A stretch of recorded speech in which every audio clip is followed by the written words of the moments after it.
One.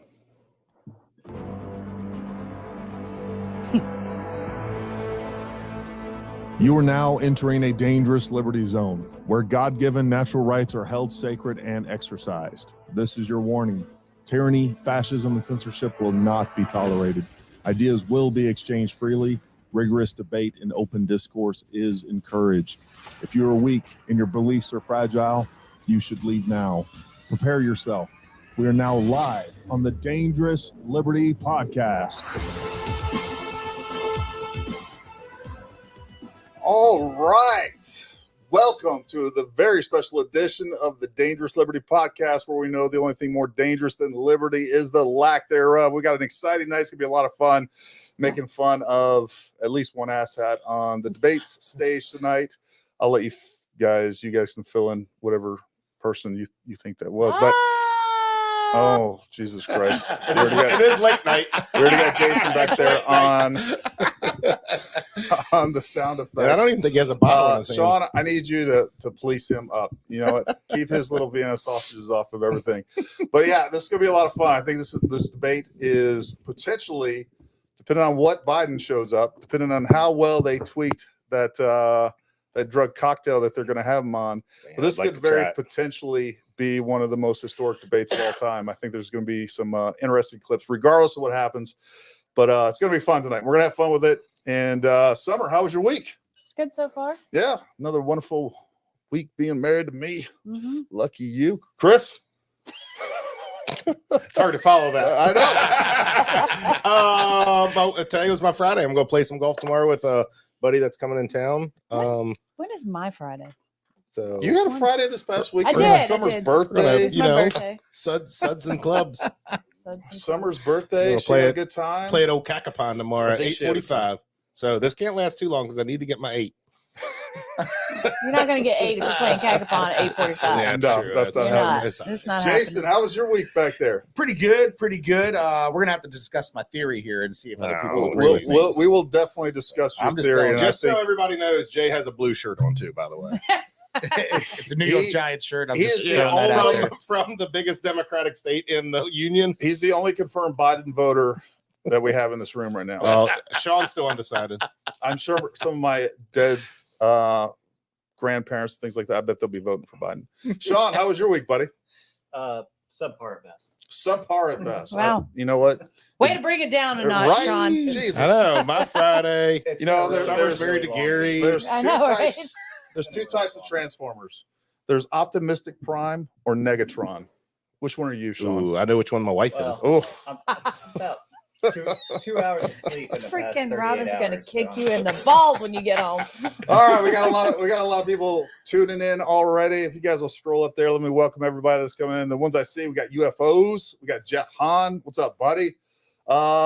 Quit moving it so fast. God. Yeah. We got It's Pig Jay on the Roper. mouse. It's the mouse. Yeah, we got Fast Finger Freddy back there.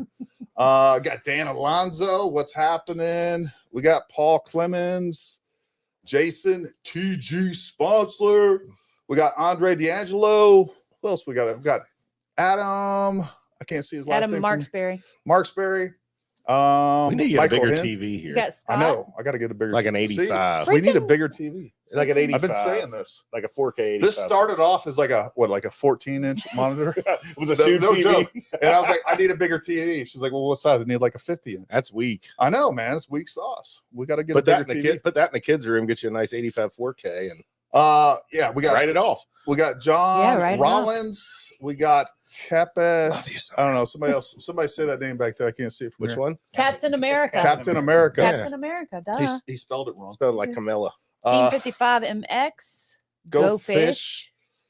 And I'm sure many other folks. Hey, look, we appreciate you tuning in. I think it's a great episode to introduce you guys to us if you haven't been on the podcast before. But we do this every Wednesday night live.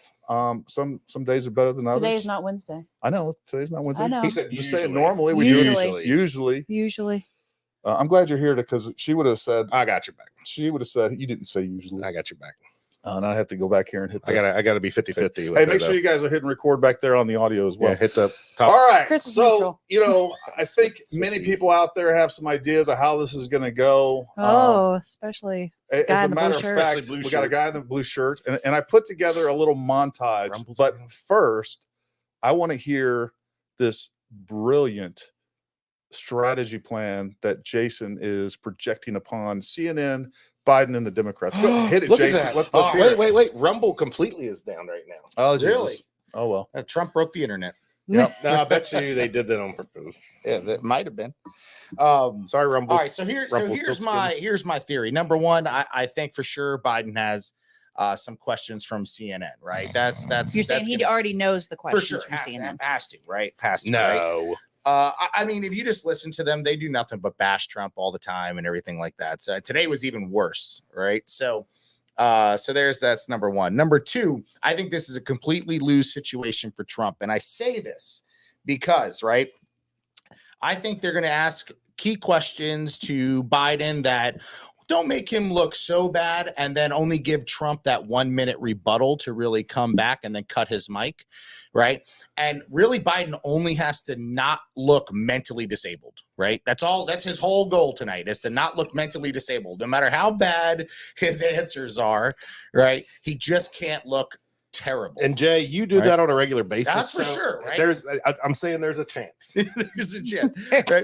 Jason can do it. Anybody can. I love you, Jay. Next, right, I think they're going to ask Trump the questions that make him look bad. For instance, definitely abortion, definitely January 6th, right? And if they're smart, they're going to ask him about his Israeli stuff, right? Because just to show everybody else that, hey, he's pro-Israel as well, right? So you're not going to get any different from this guy for undecided voters, right? So they're going to ask him all these terrible questions. You're right. And I think they're also going to suddenly laud Biden's immediate action on the border, or the recent action on the border, which he could have been doing from day one, but we had to wait till the polls were really killing him on that. But For sure. no, I think that has been CNN's MO. Everything you're laying out is exactly how CNN has always operated. But here's the worst part about it, is that as long as Biden doesn't look mentally disturbed, right, he wins, because Trump, no matter what happens, I guarantee you, they will not debate again before the elections. There's not going to be a Fox News debate. This is going to be the only one. I think this is going to be the only one. See. So Wait, hold on. Trump, we got to take this a bet. is all We're doing a $100 bet Trump. on that. Woo! Come on, I'm just just put your saying. money where your mouth is. I say there's I'll do another. that. I'll do that. I kind of agree with Jason on I this. say there's another debate. I think Biden would be like, "Oh, we already debated. There's Yep, no I point." think I that's how it's think gonna go. I think they may try that, but I don't think that's going to fly. So, but we'll see. We'll see. Maybe you're right. We got $100 on it. All right, I'm in. All right. So what I want you guys to do right now is, again, I put together a little montage, and I think it pretty much aligns with what Jason has said. Just kind of outline what we're going to be dealing with in the operational environment that Trump is going to be operating in tonight. So if you will, go ahead, throw that video up there. Let's play that. And, we got Jake Tapper moderating. We got CNN hosting it. And then we also got Dana Bash. Old fake tapper. Anyways, play that video. I think it's The good. worst debate I have ever seen. In fact, it wasn't even a debate. It was a disgrace. Wait, can you guys hear this? and on, it's primarily because of President Trump, who spent the entire time interrupting, not abiding by the rules that he agreed to, lying, maliciously attacking the son of the vice president. China ate your lunch, Joe, and no wonder your son goes in and he takes out billions of dollars, to manage. He makes millions of dollars. And also, while we're at it, why is it, just out of curiosity, the mayor of Moscow's wife gave your son $3.5 million. What did he do to deserve it? What did he do with Burisma to deserve $183,000? None of that is true. Let him answer. His position has been totally, thoroughly discredited. By who? And you The media? By everybody. Well, by the media, by our because they refuse to allies, by talk the about it World because they're Bank, by embarrassed. Glenn Kessler from the Washington Post had a fact check about Joe Biden from earlier this month, noting that Hunter Biden admitted in court in July that he was in fact paid substantial sums from Chinese companies. Kessler wrote, Hunter Biden reported nearly $2.4 million in income in 2017 and 2.2 million in income in 2018, most of which came from Chinese or Ukrainian interests. But this directly goes against what Joe Biden said in the debate in 2020 with Donald Trump. Take a listen. But I mean, Trump was right. I mean, he did make a fortune from China, and Joe Biden was wrong. I don't know that he was lying about it. He might not have been told by Hunter. CNN has learned new information about that ongoing investigation into those allegations raised in a collection of memos created by a former British intelligence agent at the time he made the memos for political opponents of then candidate Donald Trump. Jim Sciutto and Evan Perez have been working the story. And Jim, let's start with you. What precisely have investigators learned? Well, Jake, for the first time, U.S. investigators say that they have corroborated some of the communications detailed in a 35-page dossier compiled by a former British intelligence agent. Until now, U.S. officials have said that none of the content or allegations have been verified. But now, multiple current and former U.S. law enforcement and intelligence officials tell CNN that intelligence intercepts of foreign nationals confirmed that some of the conversations described in the dossier took place between the same individuals on the same days and from the same locations as detailed in the dossier. We should be clear that CNN has not confirmed the content of the calls or whether any of the content relates to then candidate Trump. And all right, so folks, I cut some things out in this portion. Hold on. It's a bunch of fake news. It's a bunch of nonsensical word salad. Is that a word? They're absolutely throwing in a bunch of others. Like, hey, they restate the allegations multiple times, but every single time they come down to. But by the way, we want to just play the rest. Play the rest. None of the newly learned information relates, I should say, to the salacious allegations in the dossier. This afternoon, White House spokesman Sean Spicer said, quote, "We continue to be disgusted by CNN's fake news reporting." Fake news is what they call any news they don't like. Let me go to you, Evan. What is it precisely that investigators have corroborated here? Well, Jake, the dossier contains 35 pages of claims and allegations. And when U.S. investigators first started looking into it, they were trying to see whether there was any truth to the allegation that Russians were seeking to compromise President Trump. Now, sources would not confirm which specific conversations were intercepted or the content of those discussions due to the classified nature of U.S. intelligence collection programs. But some of those individuals involved in the intercepted communications were known to the U.S. intelligence community as, quote, heavily involved in collecting information damaging to Hillary Clinton and helpful to Donald Trump. Sources would not confirm which specific conversations were intercepted or the content of those discussions due to the classified nature of those programs. We continue to be disgusted by CNN's fake news reporting. The dehumanizing rhetoric of Adolf Hitler is once again alive and well on a national political stage. This time, of course, in the United States. This time given life by former president and current Republican presidential frontrunner Donald Trump. Let's recognize this comment for what it is, a long-standing anti-Semitic trope that the true allegiance for Jews is to their religion rather than their country. It was used in Nazi Germany to justify the arrests, persecutions, and mass killings, attempted extermination of the Jewish people. And Trump has been pushing this trope for years. We continue to be disgusted by CNN's fake news reporting. I'm gonna have to call my Jewish friend. I'm actually gonna see him tomorrow. I'm gonna ask him. That pretty much sums up with what we got going on tonight. You mean the party that won't even condemn the literal hate riots against Jewish people in the street? Yeah. 100%. Okay. Yeah. Real quick, I got a question. So there's no live audience. There's no additional media. Nope. And there's additional media there, but they're in the spin room. And there's 2-minute delay on everything. Well, yeah, there's a 2-minute delay, but they Just get in case somebody cusses.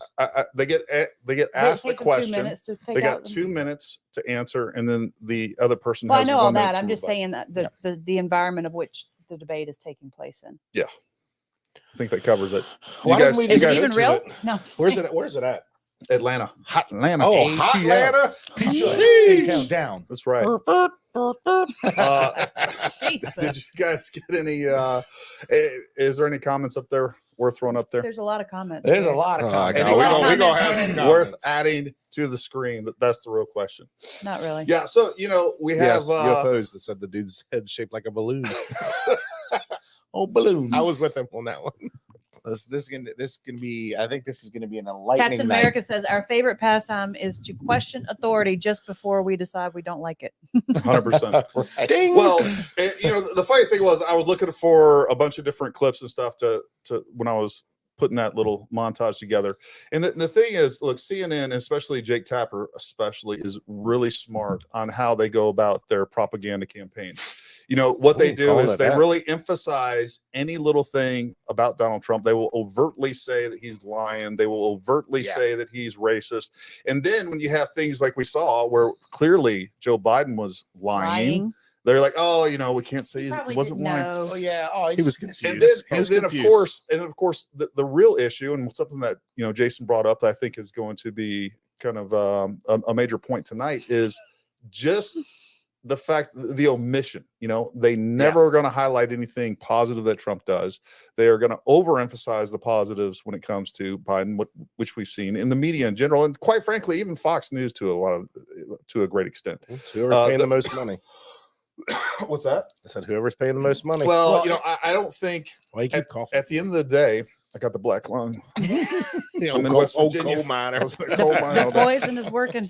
At the end of the day, we have a uniparty establishment that is pro-war, that is working really hard on the deconstruction of America, and I think that's where these parties are aligned. And unfortunately, that's where Fox News and many of these other supposedly conservative media outlets kind of end up on. So, they're definitely not pro-Trump, and pro-Trump was definitely the most disruptive candidate against, just the mainstream way of doing things in the establishment in general. So, looks like I just got to point out Dan Alonso's funny comment. He said, "Let's get ready to mumble." I will tell you that I just checked the down detector. I'm sure you all have looked at that, but Rumble is down across the board. They're like, we have no part of this. Started. You can see there's over 8,600. All right, let's go ahead and throw up the audio on these. Highest office. Each will make his case to the American people with just over 4 months until Election Day. Good evening, I'm Dana Bash, anchor of CNN's Inside Politics and co-anchor of State of the Union. I'm Jake Tapper, anchor of CNN's The Lead and co-anchor of State of the Union. Dear God. Dana and I will co-moderate. Keep that one handy. Our job is to facilitate a debate between the two candidates tonight. Before we introduce them, we want to share the rules of the debate with the audience at home. Former President Trump will be on the left side of the screen. Okay. President Biden will be appearing on the right. So we won't get them Coin confused. toss determined their positions. Each candidate will have 2 minutes to answer a question and 1 minute each for responses and rebuttals. An additional minute for follow-up, clarification, or response is at the moderator's discretion. Oh. When it's time for a candidate to speak, his microphone will be turned on and his opponent's microphone will be turned off. Should a candidate interrupt when his microphone is muted, he will be difficult to understand for viewers at home. At the end of the debate, each candidate will get 2 minutes for closing statements. There is no studio audience tonight. Pre-written notes, props, or contact with campaign staff are not permitted during the debate. By accepting our invitation to debate, both candidates and their campaigns agreed to accept these rules. For those of you at home, how's the audio? The 46th president of the United They said States, they're Joe saying Biden. turn it up a little bit. How are you? There he is. Welcome. He made it. He made it. Look at the athleticism. He made it. Oh man, all And please provincial. welcome the 45th president of the United States, Donald Trump. I feel really bad. He power reminds me of my grandma when she was sick, when she had Alzheimer's. He really does. I almost feel bad. Like, I feel bad for Oh, him. Johnny looks like he got 36 Gentlemen, holes in thanks so today. much for being here. Let's begin the looking debate. fit. Let's start with the issue that voters consistently say is their top concern, the economy. President Biden, inflation has slowed, but prices remain high. Since you took office, the price of essentials has increased. For example, a basket of groceries that cost $100 then now costs more than $120. And typical home Bullshit. prices have jumped more than 30%. More than What do you that. say to voters who feel they are worse off under your presidency than they were under President Trump?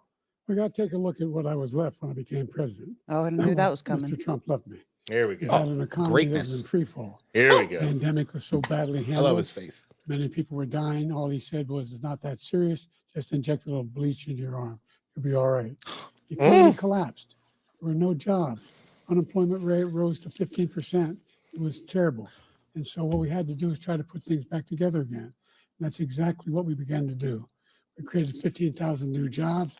We brought out the position where we have 800,000 new manufacturing jobs, but there's more to be done. Brought on a physician. There's more to be done. Yeah, The physician. working class That people brought are a still in trouble. physician. I come from that Scranton, made jobs. Pennsylvania, from a household where the kitchen table, if the things weren't able to be met during the month, it was a He's in a problem. panic mode. The price of eggs, the price of gas, the price of housing. The We price said of all range groceries. of things. I can't understand That's what why he's I'm saying. working so hard to make sure I deal with those problems. He's hopped. And we're going to make sure that we reduce the price of housing. Trump's doing We're well, gonna though. make sure we I'm glad he's not 2 talking. million new units. Yeah. We're going to make sure we Shut the cap hell up, rents. Jason. So Not corporate yet. greed He's can't not yet. take over. The combination, what I was left with in corporate greed is the reason why we're in this problem right now. He read addition that to that, verbatim. We're in a situation where if you take a look at all that was done in his administration, he didn't do much at all. By the time he left, things were in chaos, literally chaos.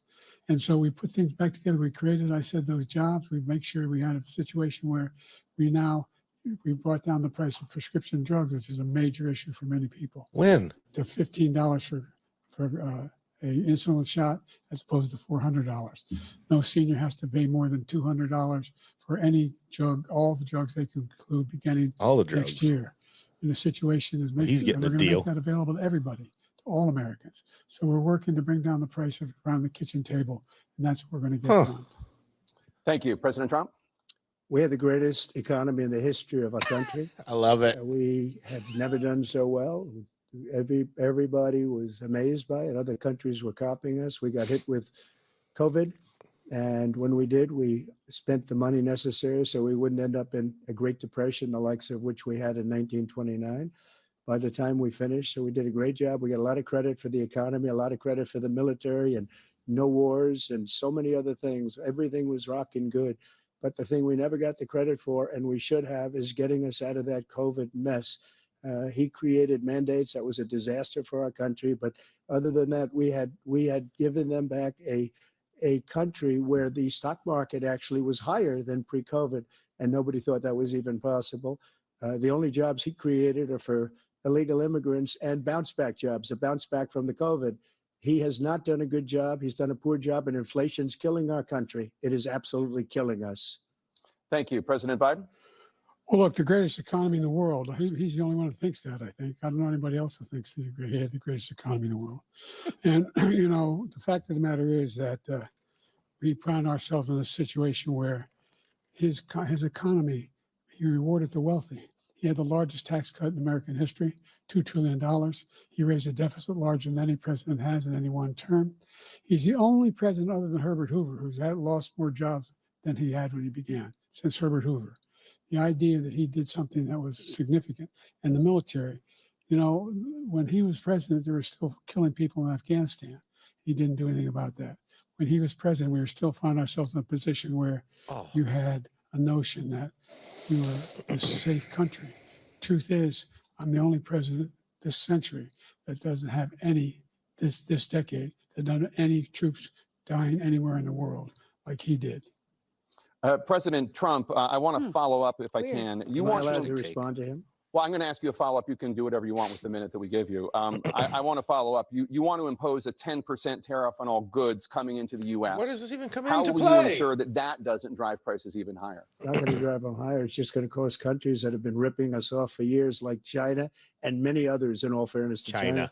It's going to just force them to pay us a lot of money, reduce our deficit tremendously, and give us a lot of power for other things. But he made a statement. The only thing he was right about is I gave you the largest tax cut in history. I also gave you the largest regulation cut in history. That's why we had all the jobs. And the jobs went down and then they bounced back. And he's taking credit for bounce back jobs. You can't do that. He also said he inherited 9% inflation. No, he inherited almost no inflation, and it stayed that way for 14 months. And then it blew up under his leadership because they spent money like a bunch of people that didn't know what they were doing, and they don't know what they were doing. It was probably the worst administration in history. There's never been. And Exactly, as far as Captain Afghanistan America. is concerned, I was getting out of Afghanistan, but we were getting out with dignity, with strength, with power. He got out. It was the most embarrassing day in the history of our Mm-hmm. country's life. Amen. President Trump, over the last 8 years, under both of your administrations, the national debt soared to record highs. And according to a new nonpartisan analysis, President Trump, your administration approved $8.4 trillion in new debt, while so far, President Biden, you've approved $4.3 trillion in new debt. So former President Trump, many of the tax cuts that you signed into law are set to expire next year. Don't cut You that want to like that. extend them and go even further, you say. With the U.S. facing trillion-dollar deficits and record debt, why should top earners and corporations pay even less in taxes than they do now? Because the tax cuts spurred the greatest economy that we've ever seen just prior to COVID. And even after COVID, it was so strong that we were able to get through COVID much better than just about any other country. But we spurred, that tax spurred. Now, when we cut the taxes, as an example, the corporate tax was cut down to 21% from 39%, plus beyond that. We took in more revenue with much less tax, and companies were bringing back trillions of dollars back into our country.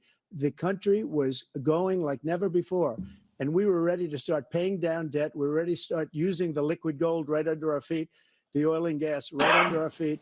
We were going to have something that nobody else has had. We got hit with COVID. We did a lot to fix it. I gave him an unbelievable situation with all of the therapeutics and all of the things that we came up with. We gave him something great. Remember, more people died under his administration, even though we had largely fixed it. More people died under his administration than our administration, and we were right in the middle of it, something which a lot of people don't like to talk about. But he had far more people dying in his administration. He did the mandate, which is a disaster, mandating it. The vaccine went out. He did a mandate on the vaccine, which is the thing that people most objected to about the vaccine. And he did a very poor job, just a very poor job. And I will tell you, not only poor there, but throughout the entire world, we're no longer respected as a country. They don't respect our leadership. They don't respect the United States anymore. We're like a third world nation between weaponization of his election, trying to go after his political opponent, all of the things he's done. We've become like a third world nation, and it's a shame. The damage he's done to our country, and I'd love to ask him, and will, why he allowed millions of people to come in here from prisons, jails, and mental institutions to come into our country and destroy our country. President Trump, we will get to immigration later in this block. President Biden, I want to give you an opportunity to respond to this question about the national debt. He had the largest national debt of any president in a 4-year period, number one. Number two, that $2 trillion tax cut benefited the very wealthy. What I'm going to do is fix the tax system. For example, That's weird. We have 1,000 trillionaires in America. I mean, billionaires. 1,000 trillionaires? 1,000 trillionaires. They're in a situation where they, in fact, pay 8.2% in taxes. If they just paid 24%, 25%, just 24%, they'd raise $500 million, billion dollars, I should say, in a 10-year period. We'd be able to wipe out his debt. We'd be able to help make sure that all those things we need to do, childcare, elder care, making sure that we continue to strengthen our healthcare system, making sure that we're able to make every single solitary person eligible for what I've been able to do with the 50-50 with the COVID. Oh, I forgot what I was supposed to say. Dealing with where's my cards? Everything we had to do with right here's my cards. Let me read it. You know the deal. Look, let me read it. If you lost it, stop. Finally beat Medicare. Thank you, President Biden. President Trump? Just going to beat Medicare. He's right. He did beat Medicare. He beat it to death, and he's destroying Medicare because all of these people are coming in. They're putting them on Medicare. They're putting them on Social Security. And they're it going to begins. destroy Social You left Security. that door This open. man is going to single-handedly destroy Social Security. These millions and millions of people coming in, they're trying to put them on Social Security. He will wipe out Social Security. He will wipe out Medicare. So he was right in the way he finished that sentence. And it's a shame. What's happened to our country in the last 4 years is not to be believed. Foreign countries, I'm friends with a lot of people. They cannot believe what happened to the United States of America. We're no longer respected. They don't like us. We give them everything they want, and they think we're stupid. They think we're very stupid people. What we're doing for other countries, and they do nothing for us. What this man has done is absolutely criminal. Thank you, President Trump. Tana? This is the first presidential election since the Supreme Court overturned Roe v. Wade. This morning, the court ruled on yet another abortion case, temporarily allowing emergency abortions to continue in Idaho. despite that state's restrictive ban. Former President Trump, you take credit for the decision to overturn Roe v. Wade, which returned the issue of abortion to the states. Correct. However, the federal government still plays a role in whether or not women have access to abortion pills. They're used in about 2/3 of all abortions. As president, would you block abortion medication? First of all, the Supreme Court just approved the abortion bill, and I agree with their decision to have done that, and I will not block it. And if you look at this whole question that you're asking, complex, but not really complex. 51 years ago, you had Roe v. Wade, and everybody wanted to get it back to the states. Everybody, without exception. Democrats, Republicans, liberals, conservatives, everybody wanted it back. Religious leaders. And what I did is I put 3 great Supreme Court justices on the court, and they happened to vote in favor of killing Roe v. Wade and moving it back to the states. This is something that everybody wanted. Now, 10 years ago or so, they started talking about how many weeks and how many this, getting into other things. But every legal scholar throughout the world, the most respected, wanted it brought back to the states. I did that.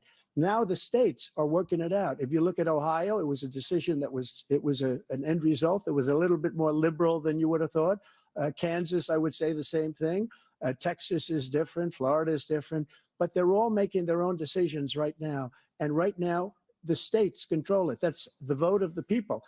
Like Ronald Reagan, I believe in the exceptions. I am a person that believes. And frankly, I think it's important to believe in the exceptions. Some people, you have to follow your heart. Some people don't believe in that. But I believe in the exceptions for rape, incest, and the life of the mother. I think it's very important. Some people don't. Follow your heart. But you have to get elected also. And because that has to do with other things. You got to get elected. The problem they have is they're radical because they will take the life of a child in the 8th month, the 9th month, and even after birth. After birth, if you look at the former governor of Virginia, he was willing to do this. He said, we'll put the baby aside and we'll determine what we do with the baby, meaning we'll kill the baby. What happened is we brought it back to the states, and the country is now coming together on this issue. It's been a great thing. Thank you. President Biden? It's been a terrible thing. The fact is that the vast majority of constitutional scholars supported Roe when it was decided. Supported Roe. And that's this idea that they're all against it is just ridiculous.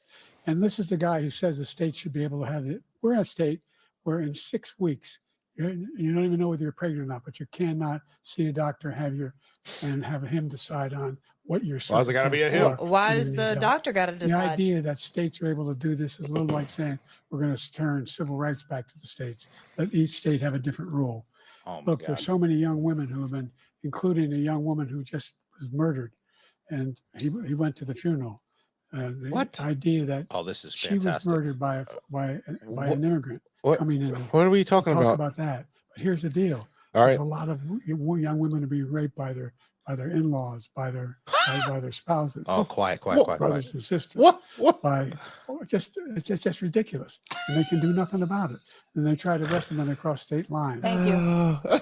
There have been many young women murdered by the same people he allows to come across our border. Exactly. We have a border that's the most dangerous place anywhere in the world, considered the most dangerous place anywhere in the world. And he opened it up, and these killers are coming into our country, and they are raping and killing women. And it's a terrible thing. As far as the abortion is concerned, it is now back with the states. The states are voting. In many cases, it's frankly a very liberal decision. In many cases, it's the opposite. But they're voting, and it's bringing it back to the vote of the people, which is what everybody wanted, including the founders, if they knew about this issue, which frankly they didn't. But they would have, everybody wanted brought back. Ronald Reagan wanted it brought back. He wasn't able to get it. Everybody wanted it brought back, and many presidents had tried to get it back. I was the one to do it. And again, this gives it the vote of the people, and that's where they wanted it. Every legal scholar wanted it that way. Staying on the topic of abortion, President Biden, 7 states, I'll let you do that. This is the same topic. 7 states have no legal restrictions on how far into a pregnancy a woman can obtain an abortion. Do you support any legal limits on how late a woman should be able to terminate a pregnancy? I supported Roe v. Wade, which had 3 trimesters. First time is between the woman and the doctor. Second time is between the doctor and an extreme situation. The third time is between the doctor, between the woman and the state. The idea that the politicians, that the founders wanted the politicians to be the ones making decisions about women's health is ridiculous. That's the last. No politician should be making that decision. A doctor should be making those decisions. That's how it should be run. Doctor. That's what you're going to do. Wow. And if I'm elected, I'm going to restore Roe v. Wade. Wow. So that means he can take the life of the baby in the 9th month and even after birth, because some states, Democrat run, take it after birth. Again, the former governor of Virginia, put the baby down, then we decide what to do with it. So he's willing to, as we say, rip the baby out of the womb in the 9th month and kill the baby. Nobody wants that to happen, Democrat or Republican. Nobody wants it to happen. That is simply not true. The Roe v. Wade does not provide for that.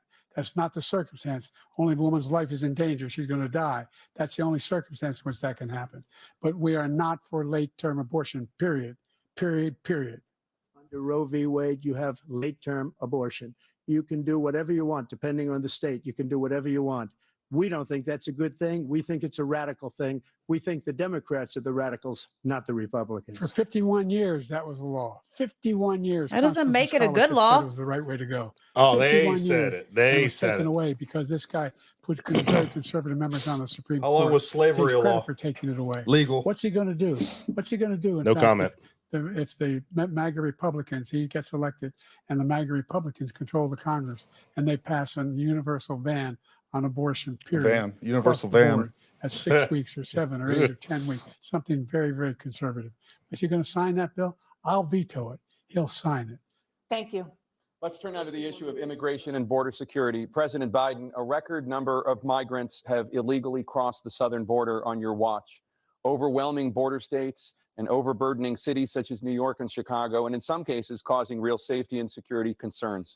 Given that, why should voters trust you to solve this crisis? Because look what I've done Because lately. we worked very hard to get a bipartisan agreement that not only changed all of that, it made sure that we are in a situation where you had no circumstance where they could come across the border with the number of border police there are now. We significantly increased the number of asylum officers. Significantly, by the way, the Border Patrol endorsed my position. In addition to that, we found ourselves in a situation where when he was president, he was separating babies from their mothers, putting them in cages, making sure the families were separated. That's not the right way to go. What I've done since I've changed the law, what's happened? I've changed it in a way that now you're in a situation where there are 40% fewer people coming across the border legally. It's better than when he left office. And I'm going to continue to move until we get the total ban on the total initiative relative to what we're going to do with more border patrol and more asylum officers. He just outright lying. I really don't know what he said at the end of that sentence. I don't think he knows what he said either. Look, we have the safest border in the history of our country.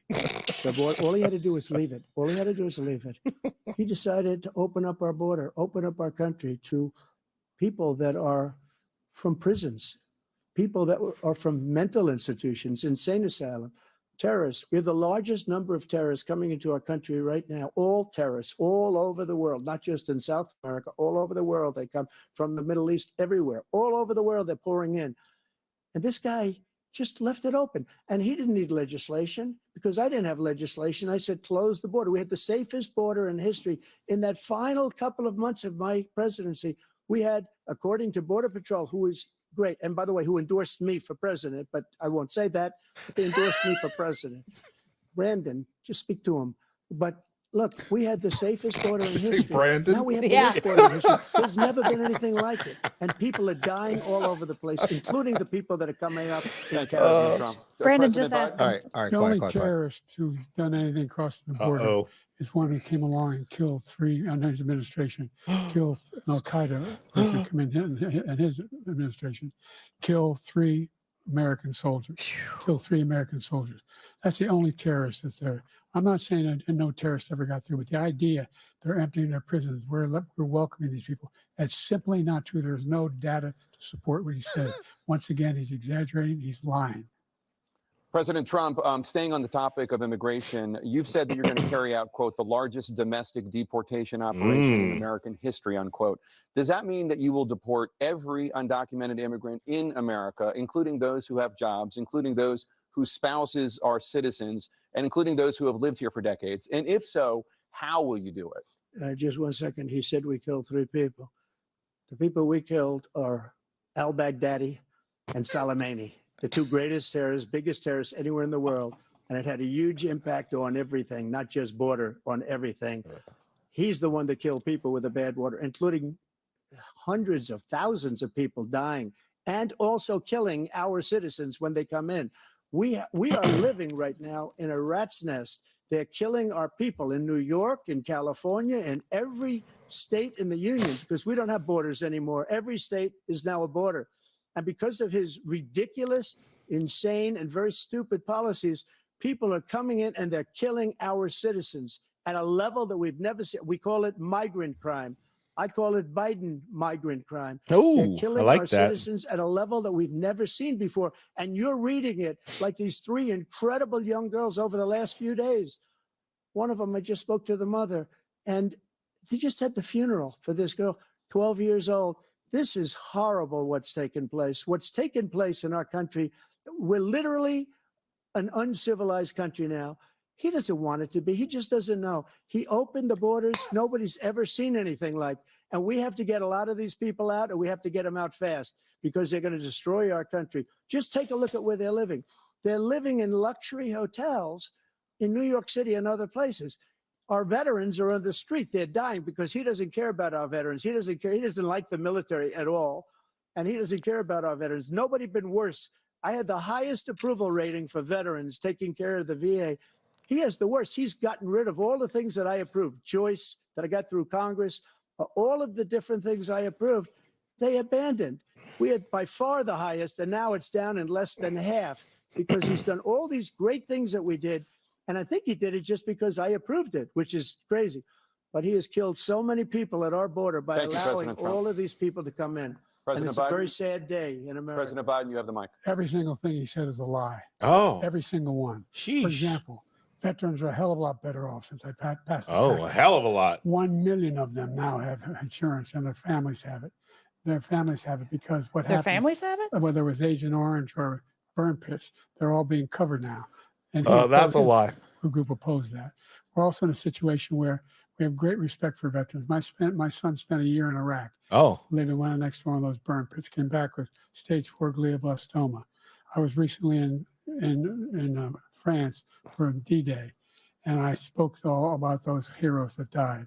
I went to the World War II cemetery, World War I cemetery he refused to go to. He was standing with his 4-star general, and he told me, he said, I don't want to go in there because they're a bunch of losers and suckers. My son was not a loser, was not a sucker. You're the sucker. You're the loser. President Trump?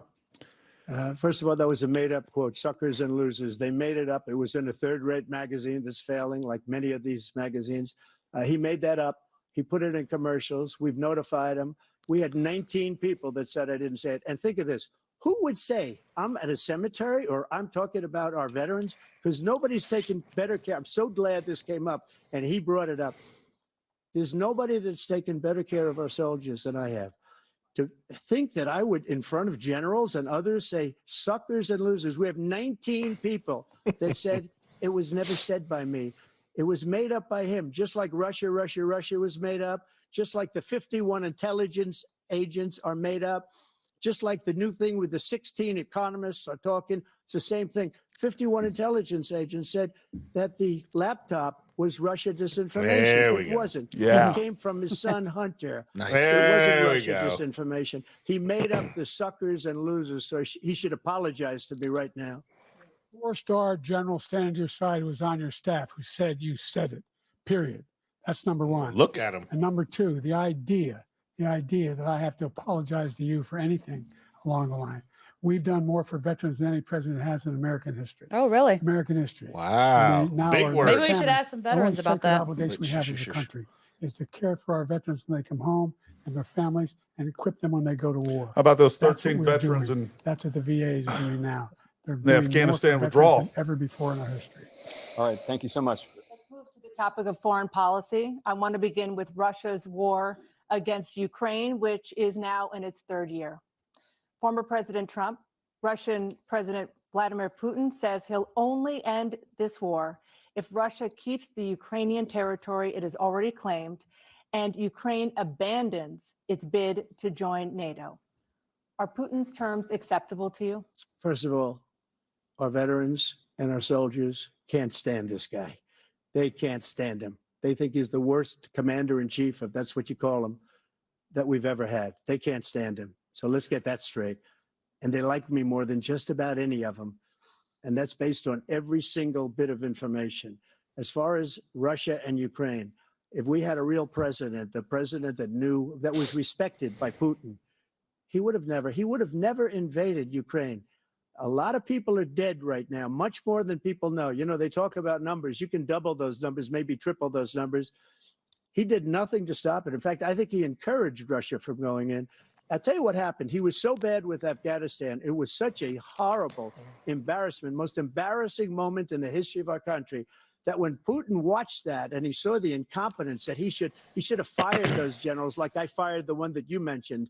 And so he's got no love lost, but he should have fired those generals. No general got fired for the most embarrassing moment in the history of our country, Afghanistan, where we left billions of dollars of equipment behind. We lost 13 beautiful soldiers, and 38 soldiers were obliterated. And by the way, we left people behind too. We left American citizens behind. When Putin saw that, he said, you know what? I think we're going to go in and maybe take this was his dream. I talked to him about it, his dream. The difference is he never would have invaded Ukraine, never. Just like Israel would have never been invaded in a million years by Hamas. You know why? Because Iran was broke with me. I wouldn't let anybody do business with them. They ran out of money. They were broke. They had no money for Hamas. They had no money for anything. That's true. No money for terror. That's why you had no terror at all during my administration. This place, the whole world is blowing up under him. President Biden? That's a Never lie. heard so much malarkey in my whole There life. we go. No lies Matter is, detected. we're in a Malarkey. situation where, let's take the last point first. Iran attacked American troops, caused brain damage for a number of these troops, and he did nothing about it. Recently, not when he was president, they attacked. He said they're just having headaches. That's all it is. He didn't do a thing when the attack took place, number one. Number two, we got over 100,000 Americans and others out of Afghanistan during that airlift.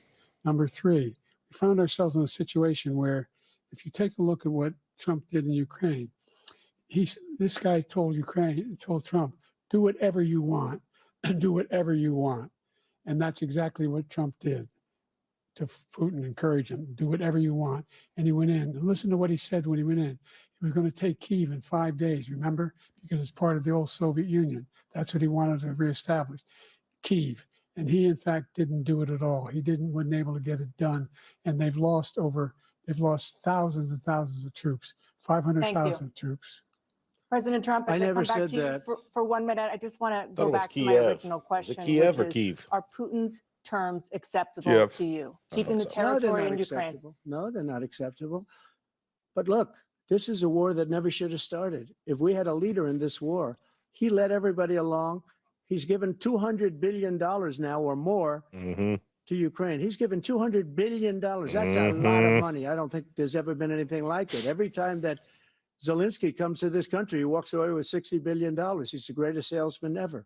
And I'm not knocking him. I'm not knocking anything. I'm only saying the money that we're spending on this war, and we shouldn't be spending, it should have never happened. I will have that war settled between Putin and Zelensky as president-elect before I take office on January 20th. I'll have that war settled. People being killed so needlessly, so stupidly, and I will get it settled, and I'll get it settled fast before I take office. President Biden, you have a minute. Sheesh. The fact is that Putin is a war criminal. He's killed thousands and thousands of people. And he has made one Only thing thousands. clear. He wants to reestablish what was part of the Soviet Empire, not just a piece. He wants all of Ukraine. That's what he wants. And then you think he'll stop there? Do you think he'll stop when if he takes Ukraine? What do you think happens to Poland? What do you think of Belarus? What do you think happens to those NATO countries? And so if you want a war, you ought to find out what he's going to do, because if in fact he does what he says and walks away, by the way, all that money we give Ukraine are from weapons we make here in the United States. We give them the weapons, not the money. Which weapon did you make here? NATO allies have produced as much funding for Ukraine as we have. That's why we're strong. Which weapons? Thank did you. you Moving make? on to the Middle East. In October, Hamas attacked Israel, He didn't answer killing me. more than 1,000 people and taking hundreds of hostages. Among those held and thought to still be alive are 5 Americans. Israel's response has killed thousands of Palestinians and created a humanitarian crisis in Gaza. President Biden, you've put forward a proposal to resolve this conflict, but so far Hamas has not released the remaining hostages, and Israel is continuing its military offensive in Gaza. So what additional leverage will you use to get Hamas and Israel to end the war? You have 2 minutes. Number one, everyone from the United Nations Security Council straight through to the G7 to the Israelis and Netanyahu himself have endorsed the plan I put forward. Which has 3 stages to it. The first stage is trade the hostages for a ceasefire. Second phase is a ceasefire with additional conditions. The third phase is the end of the war. The only one who wants the war to continue is Hamas. Number one, they're the only ones standing out. We're still pushing hard to get them to accept. In the meantime, what's happened in Israel? We're finding that the only thing I've denied Israel was 2,000-pound bombs. They don't work very well in populated areas. They kill a lot of innocent people. We're providing Israel with all the weapons they need and when they need them. And by the way, I'm the guy that organized the world against Iran when they had a full-blown intercontinental ballistic missile attack on Israel. No one was hurt. No one Israeli was accidentally killed, and it stopped. We saved Israel. We are the biggest producer of support for Israel of anyone in the world. And so there are 2 different things. Hamas cannot be allowed to be continued. We continue to send our experts and our intelligence people as to how they can get Hamas like we did bin Laden. You don't have to do it. And by the way, they've been greatly weakened, Hamas, greatly weakened, and they should be. They should be eliminated. But you've got to be careful for using certain weapons among population centers. Ian's every sentence like 3 words short. Yeah. We have an ocean separating us. The European nations together have spent 100 billion or maybe more than that, less than us. Why doesn't he call them and say, you got to put up your money like I did with NATO? I got them to put up hundreds of billions of dollars. The Secretary General of NATO said Trump did the most incredible job I've ever seen. They wouldn't have any, they were going out of business. We were spending almost 100% of the money was paid by us. He didn't do that. He's getting you got to ask these people to put up the money. We're over $100 billion more spent, and it has a bigger impact on them because of location, because we have an ocean in between.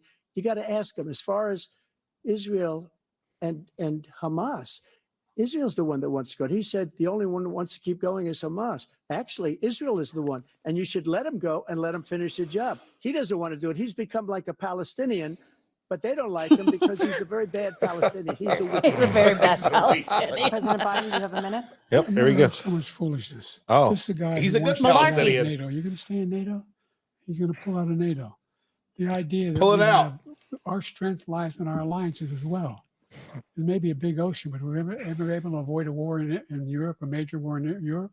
What happens if, in fact, you have Putin continue to go into NATO? We have an Article 5 agreement. Attack on one is attack on all. You want to start the nuclear war he keeps talking about, go ahead. Let Putin go in and control Ukraine and then move on to Poland and other places. See what happens then.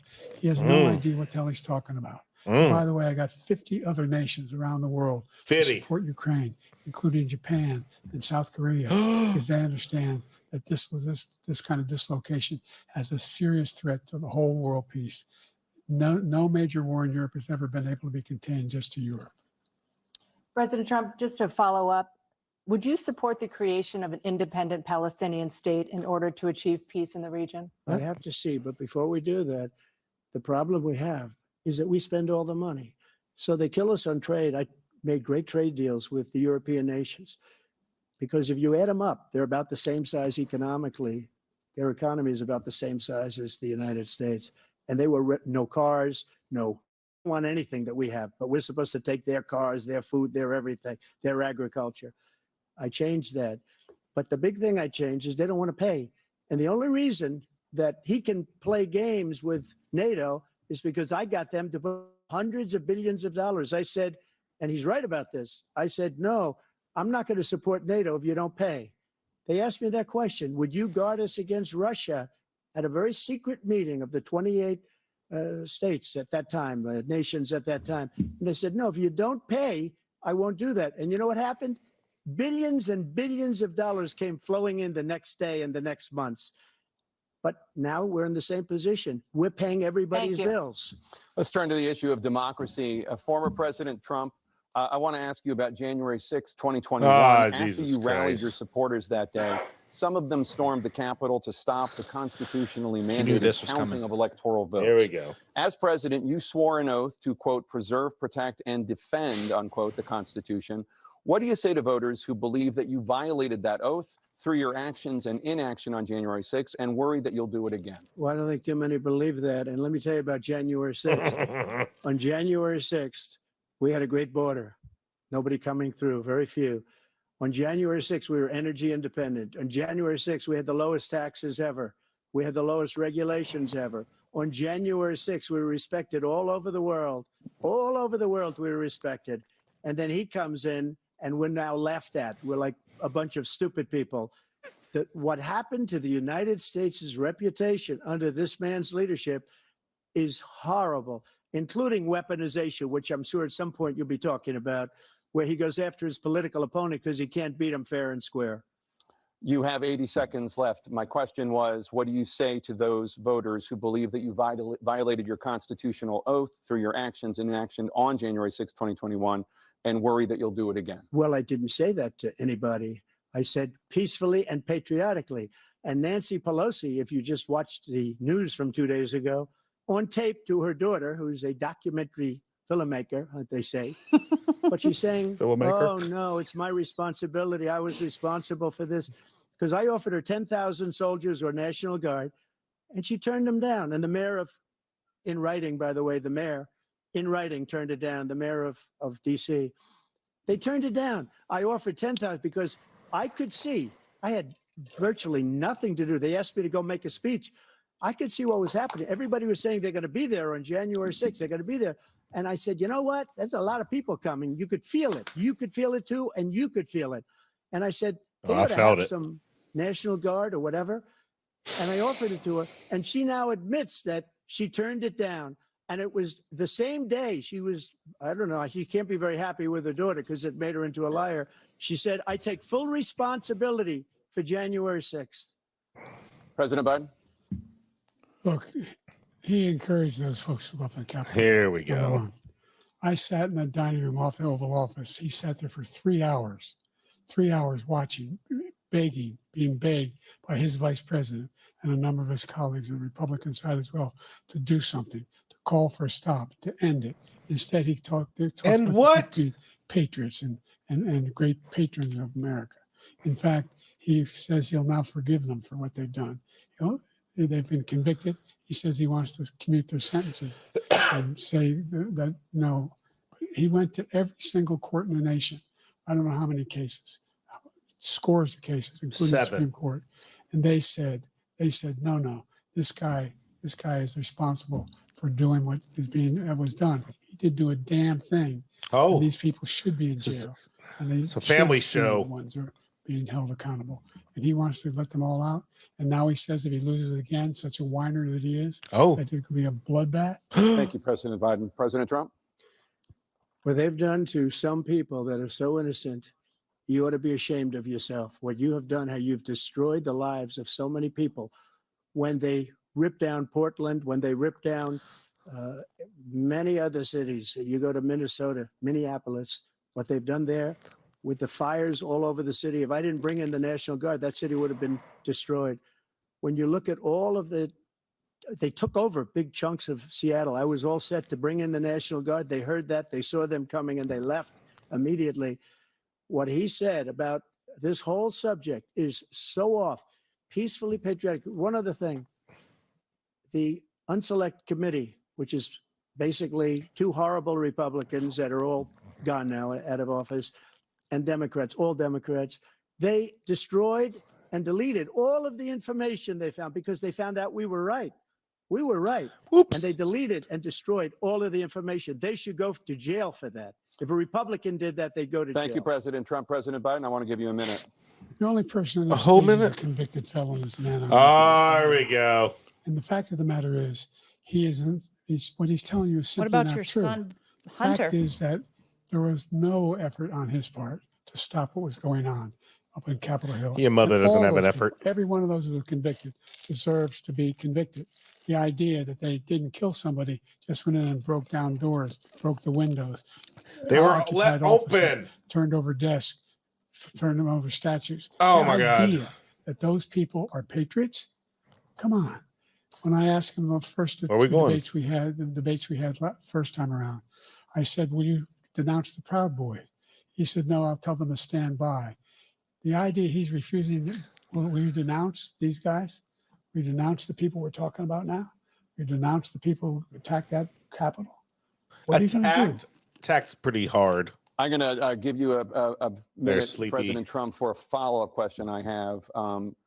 After a jury convicted you of 34 felonies Where's last this month, coming you to said if reelected, count? you would, quote, have every right to go after, unquote, your political opponents. You just talked about members of the Select Committee on January 6th going to jail. Your main political opponent is standing on stage with you tonight. Can you clarify exactly what it means about you feeling you have every right to go after your political opponents? Well, I said my retribution is going to be success. We're going to make this country successful again, because right now it's a failing nation. My retribution is going to be success. But when he talks about a convicted felon, his son is a convicted felon at a very high level. His son is convicted, going to be convicted probably numerous other times. Should have been convicted before, but his Justice Department let the statute of limitations lapse on the most important things. But he could be a convicted felon as soon as he gets out of office. Joe could be a convicted felon with all of the things that he's done. He's done horrible things. All of the death caused at the border, telling the Ukrainian people that we're going to want $1 billion or you change the prosecutor. Otherwise, you're not getting $1 billion. If I ever said that, that's quid pro quo. That we're not going to do anything. We're not going to give you $1 billion unless you change your prosecutor having to do with the son. This man is a criminal. This man, you're lucky. You're lucky. I did nothing wrong. We'd have a system that was rigged and disgusting. I did nothing wrong. Thank you, President Trump. President Biden, you have said, I'm coming right to you, sir. You want to respond? Go ahead. I'll give you a minute to respond. The idea that I did anything wrong relative to what you're talking about is outrageous. It's simply a lie, number one. Number two, the idea that you have a right to seek retribution against any American just because you're president is wrong. It's simply wrong. No president's ever spoken like that before. No president in our history has spoken like that before. Number three, the crimes love that you Trump's are face. still charged with. And think of all the civil penalties you have. How many billions of dollars do you owe in civil penalties for molesting a woman in public, for doing a whole range of things, of having sex with a porn star on the night while your wife was pregnant? I mean, what are you talking about? What a low blow. You have the morals of an alley cat. Give you a minute, sir. I didn't have sex with a porn star, number one. Number two, that was a case that was started and moved. They moved a high-ranking official, a DOJ, into the Manhattan DA's office to start that case. That case is going to be appealed and won. We had a very terrible judge, a horrible judge, Democrat. The prosecutor were all high-ranking Democrats, appointed people, and both the civil and the criminal. He basically went after his political opponent because he thought it was going to damage me. But when the public found out about these cases, because they understand it better than he does, he has no idea what these cases are. But when they found out about these cases, you know what they did? My poll numbers went up, way up. You know that because you're reporting it. And we took in more money in the last 2 weeks than we've ever taken in the history of any campaign. I don't think any campaign has ever taken. Hundreds of millions of dollars came pouring in because the public knows it's a scam, and it's a guy that's after his political opponent because he can't win fair and square. Thank you, President Trump. Exactly. President Biden, you have Well said, done. quote, Donald Trump and his MAGA Republicans are determined to destroy American democracy. Do you believe that the tens of millions of Americans who are likely to vote for President Trump will be voting against American democracy? The more they know about what he's done, yes. The more they know about what he's done. And there's a lot more coming. He's got a lot of cases down the road coming out. He's got a whole range of issues he has to face. Go on. I don't know what the juries will do, but I do know he has a real problem. And so the fact that, could you ever think you heard any president say that I'm going to seek retribution? You ever hear any president say that I thought Hitler had some good ideas? What got me involved in the first place, after my son had died, I decided in Iraq, because of Iraq, I said I wasn't going to run again until I saw what happened in Charlottesville, Virginia. People coming out of the woods carrying swastikas, on torches, and singing the same anti-Semitic bile they sang when back in Germany. And the young woman got killed. I spoke to the mother, and they asked him. They said, "What do you think of those people? The people the ones got killed, the one who tried to stop it, and the ones," he said, "I think they're fine people on both sides." What American president would ever say Nazis coming out of fields carrying torches, singing the same anti-Semitic bile, carrying swastikas? Wow. Fine people. Just This is the straight guy who lying. says Hitler's done some good things. I'd like to know what they are. The good things Hitler's done, that's what he said. This guy has no sense of American democracy. President Trump. Jake, both of you know that story has been totally wiped out, because when you see the sentence, it said 100% exoneration on that. So he just keeps it going. He says he ran because of Charlottesville. He didn't run because of Charlottesville. He ran because it was his last chance. He's not equipped to be president. You know it, and I know it. It's ridiculous. We have a debate. We're trying to justify his presidency.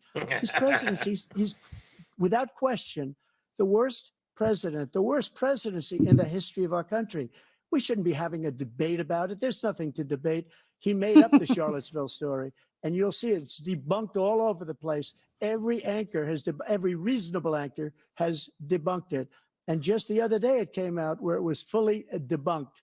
It's a nonsense story. He knows that, and he didn't run because of Charlottesville. He used that as an excuse to run.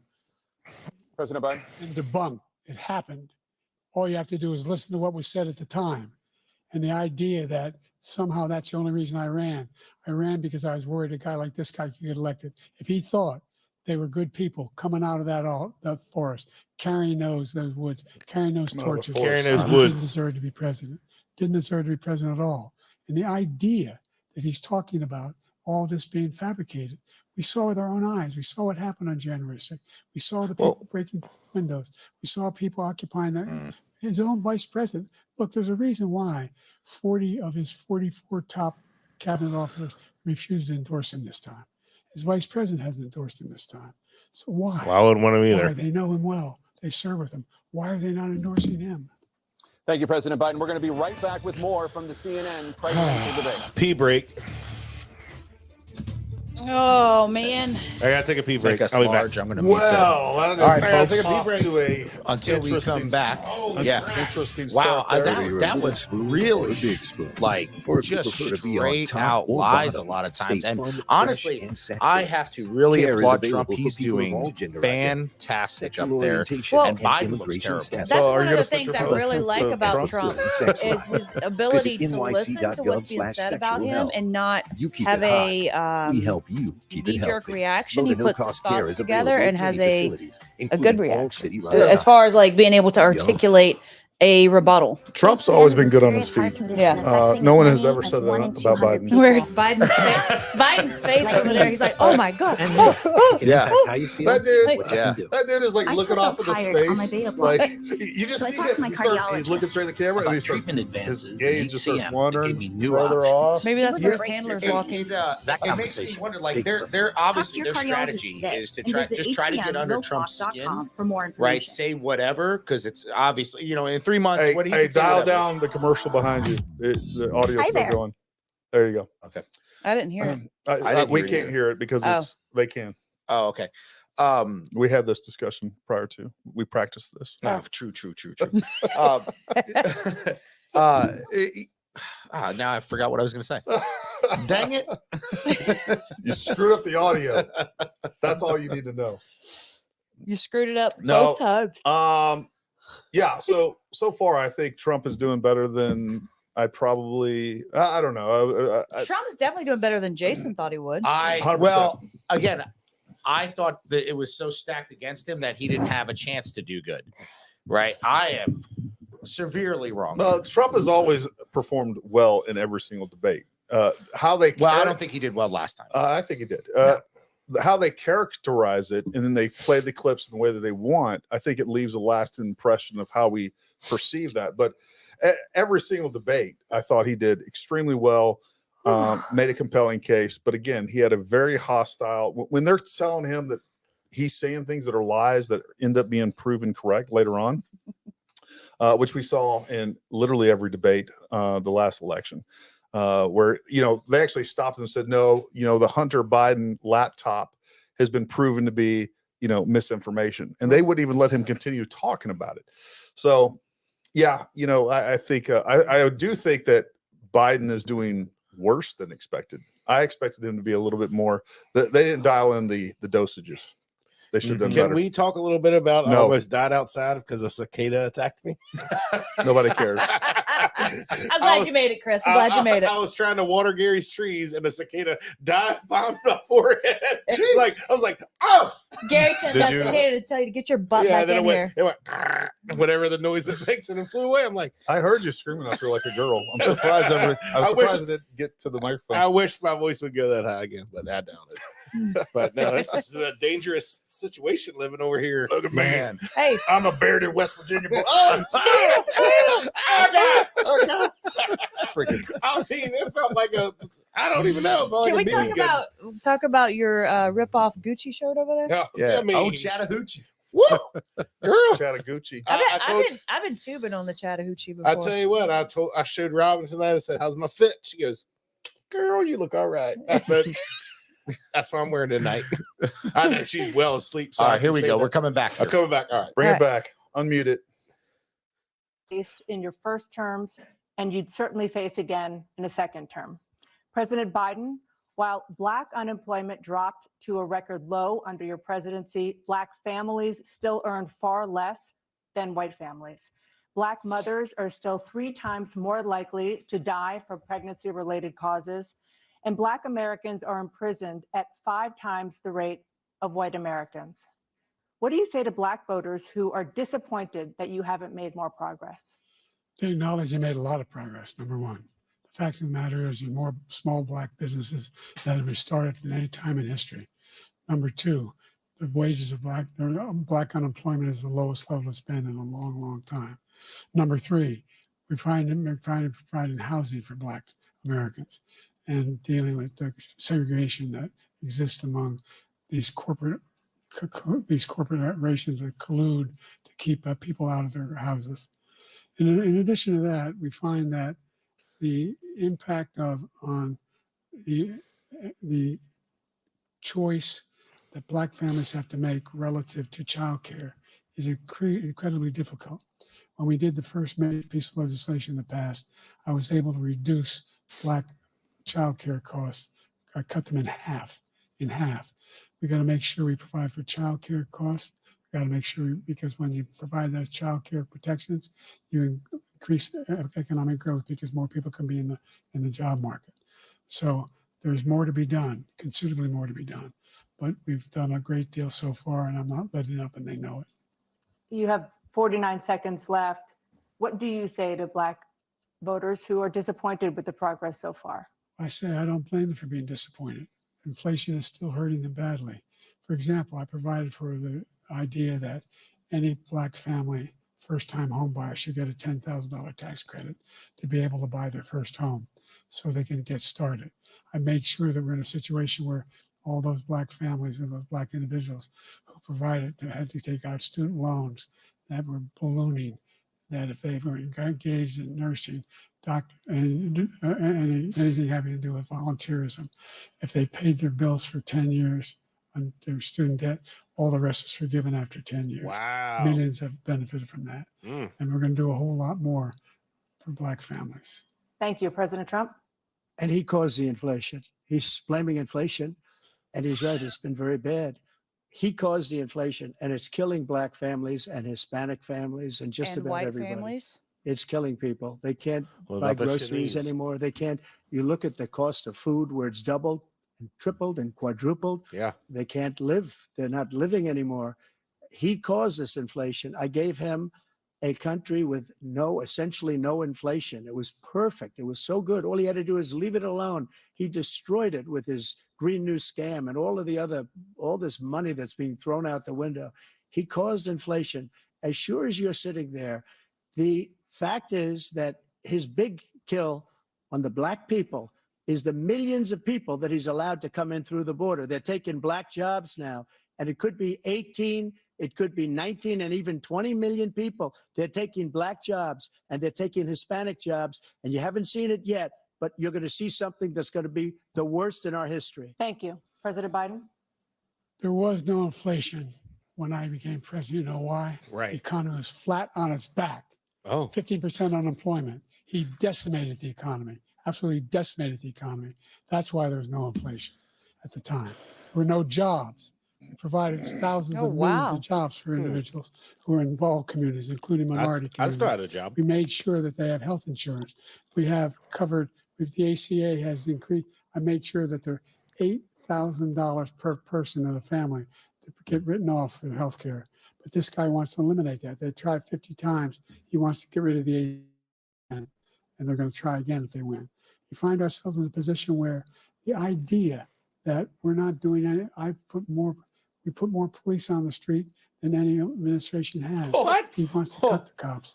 We're providing for equity and making sure people have a shot to make it. There's a lot going on. But Yeah. inflation, he caused it by his tremendous malfeasance in the way he handled the pandemic. Thank you. Another persistent challenge is the climate crisis.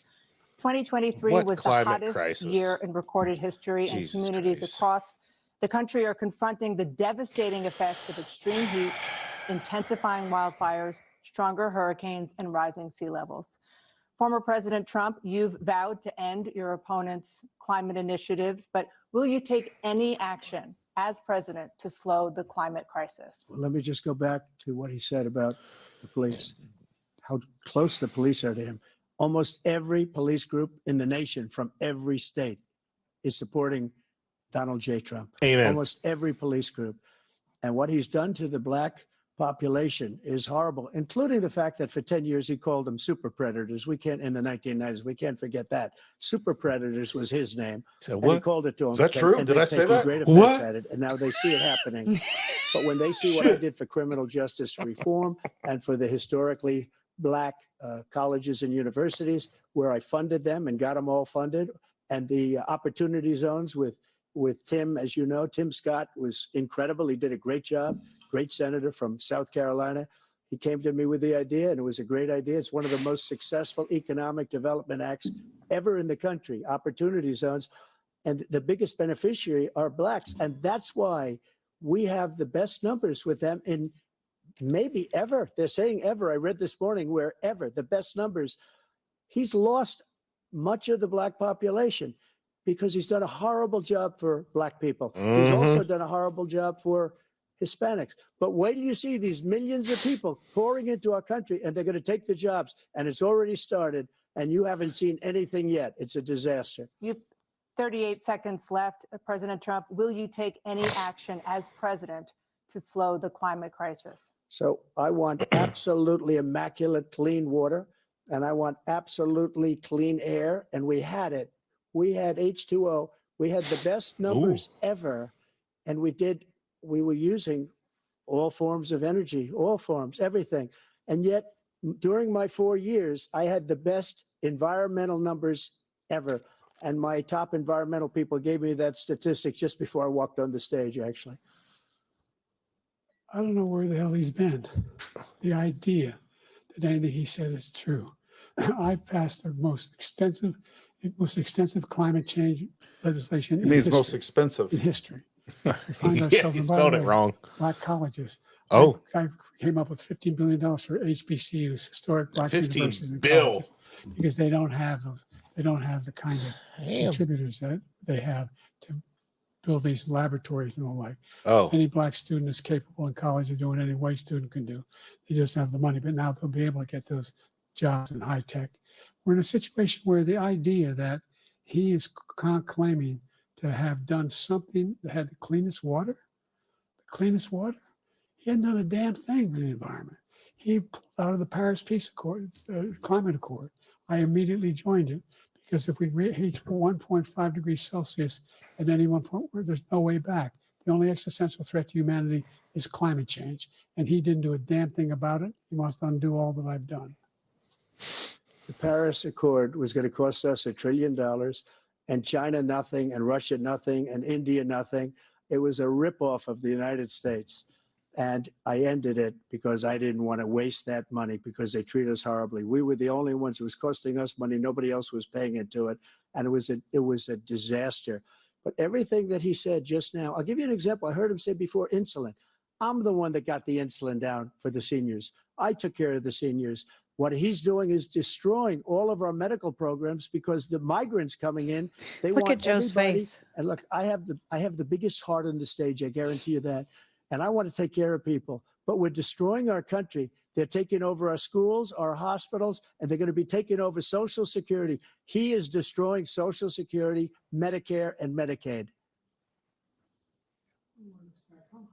The idea is that we, in fact, we were the only ones of consequence who were not members of the Paris Accord. How can we do anything? We're not able to, the United States can't get us under control. One of the largest polluters in the world, number one. We're making significant progress. By 2035, we will have cut pollution in half. We have made significant progress, and we're continuing to make progress. We set up a climate corps for thousands of young people will learn how to deal with climate, just like the Peace Corps. And we're moving in directions that are going to significantly change the elements of cause of pollution. But the idea that he claims that he has the biggest heart up here and he's really concerned about pollution and about climate, I've not seen any indication of that. And by the way, with regard to prescription drugs, one company agreed that they would reduce the price to $35, which I was calling for, one voluntarily. Go on. I made sure every company in the world, every pharmaceutical company cannot have to pay. Thank you. And by the way, shut up. So every day, millions of Americans struggle just to make ends meet. For many older Americans, Social Security provides a critical lifeline. President Biden, if nothing is done to Social Security, seniors will see their benefits cut in just over 10 years. Will you name tonight one specific step that you're willing to take to keep Social Security solvent? yes, make the very wealthy begin to pay their fair share. Oh, here we go. Anybody making under $170,000, 6% of their income, of their paycheck, every single time they get a paycheck from the first one they get when they're 18 years old.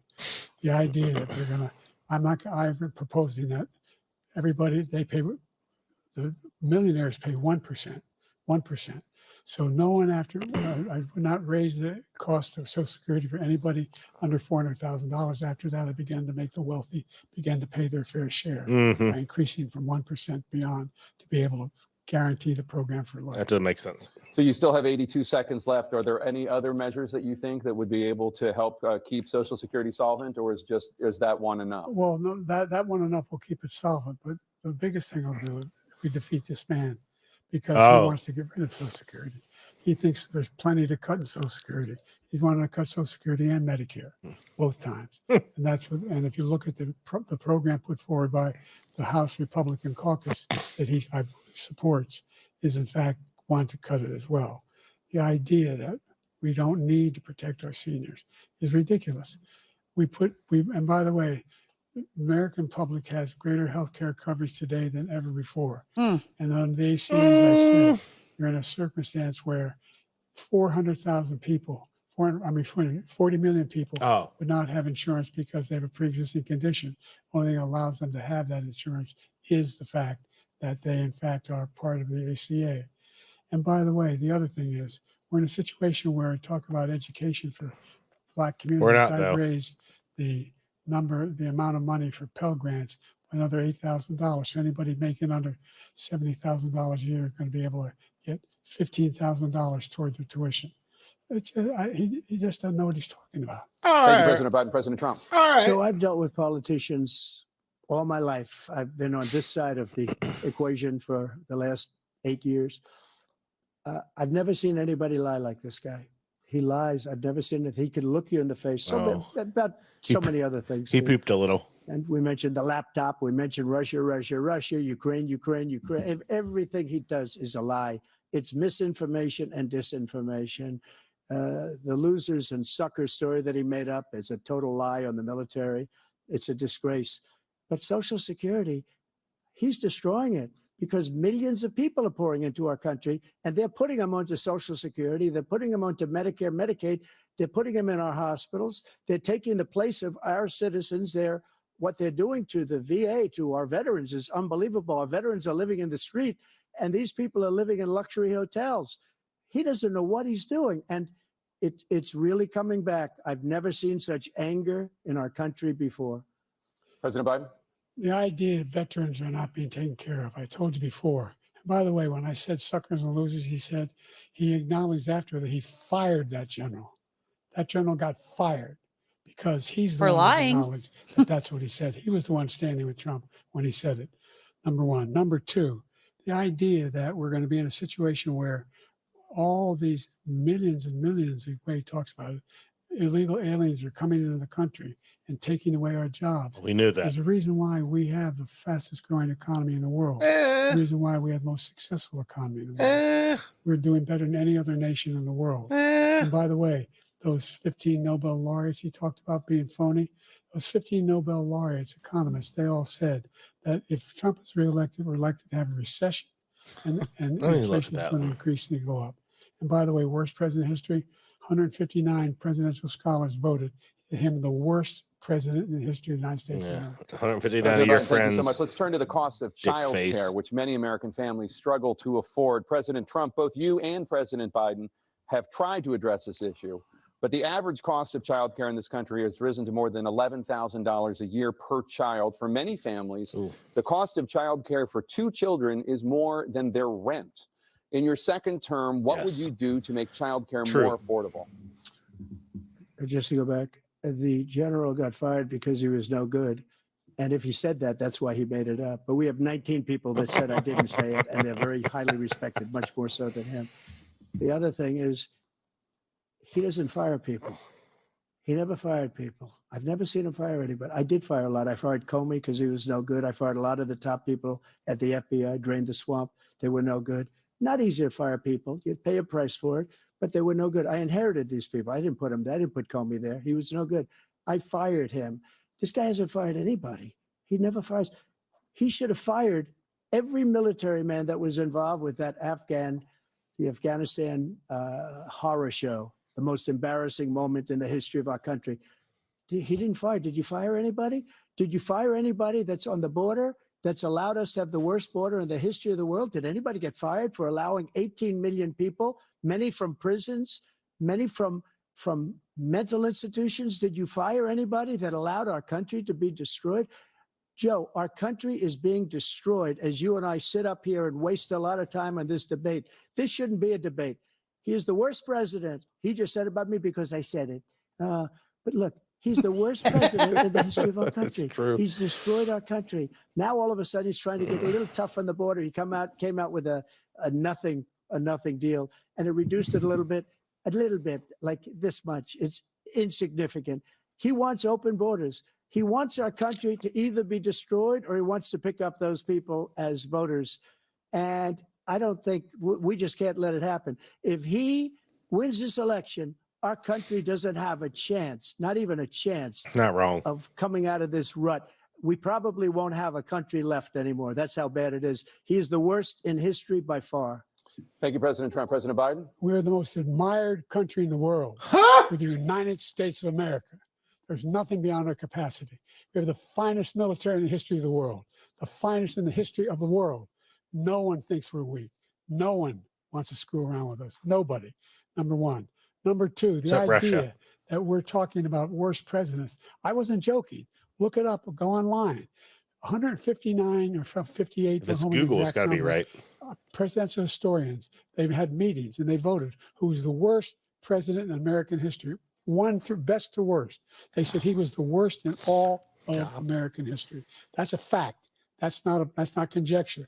He can argue they're wrong, but that's what they voted.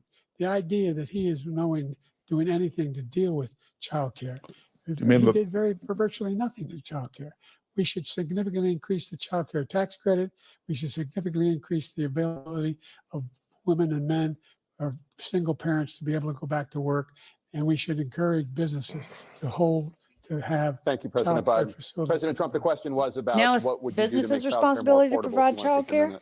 Just so you understand, we have polling, we have other things that they rate him the worst because what he's done is so bad.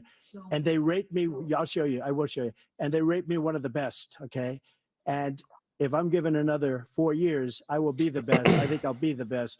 Nobody's ever created an economy like us. Nobody ever cut taxes like us. He's the only one I know. He wants to raise your taxes by 4 times. He wants to raise everybody's taxes by 4 times. He wants the Trump tax cuts to expire. So everybody, including the two of you, are going to pay 4 to 5 times. Nobody ever heard of this before. All my life, I'd grow up and I'd see politicians talking about cutting taxes. When we cut taxes, as I said, we did more business. Apple and all these companies, they were bringing money back into our country. The worst president in history by far, and everybody knows it. President Biden? Look, the fact of the matter is that he's dead wrong about, he's increased the tariff, he will increase the taxes on middle-class people. I said I'd never raise a tax on anybody making less than $400,000. I didn't. This tariff is 10% tariffs. Everything coming in the country, you know what the economists say? That's going to cost the average American $2,500 a year more because they're going to have to pay the difference in food and all the things that are important. Number two, he's in a situation where he talks about how he has not raised, he's somehow helped the middle class. The middle class have been devastated by you.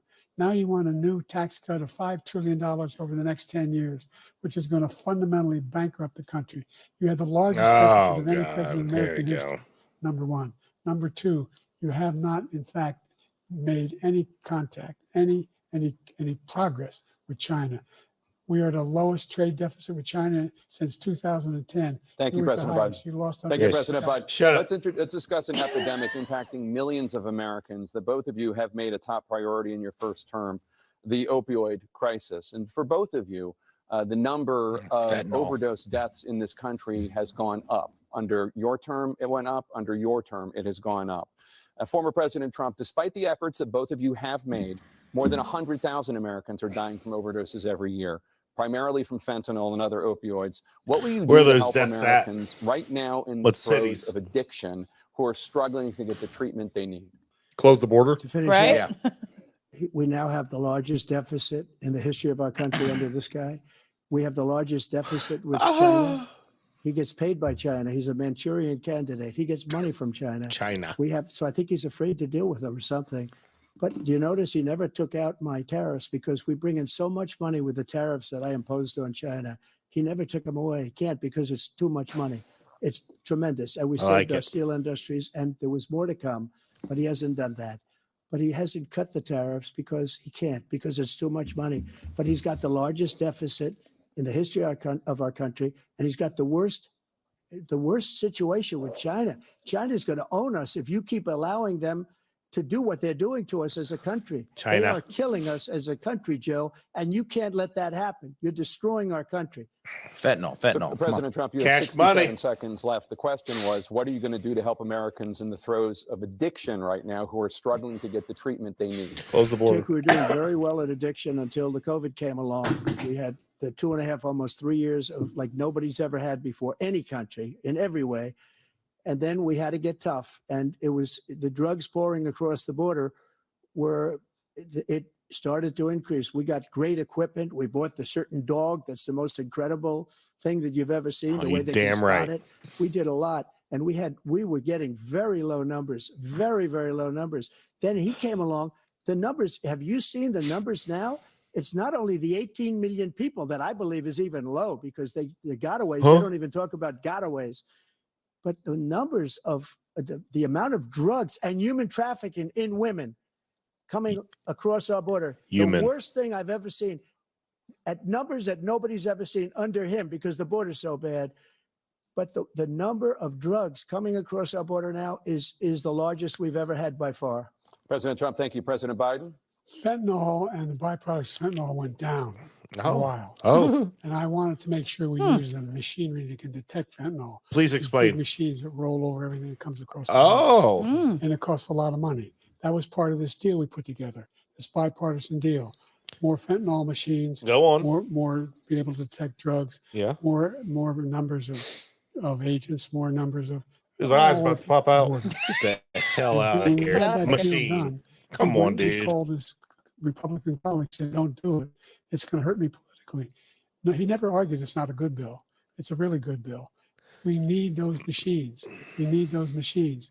And we're coming down very hard in every country in Asia in terms of precursors for fentanyl. And Mexico is working with us to make sure they don't have the technology to be able to put it together. That's what we have to do. We need those machines.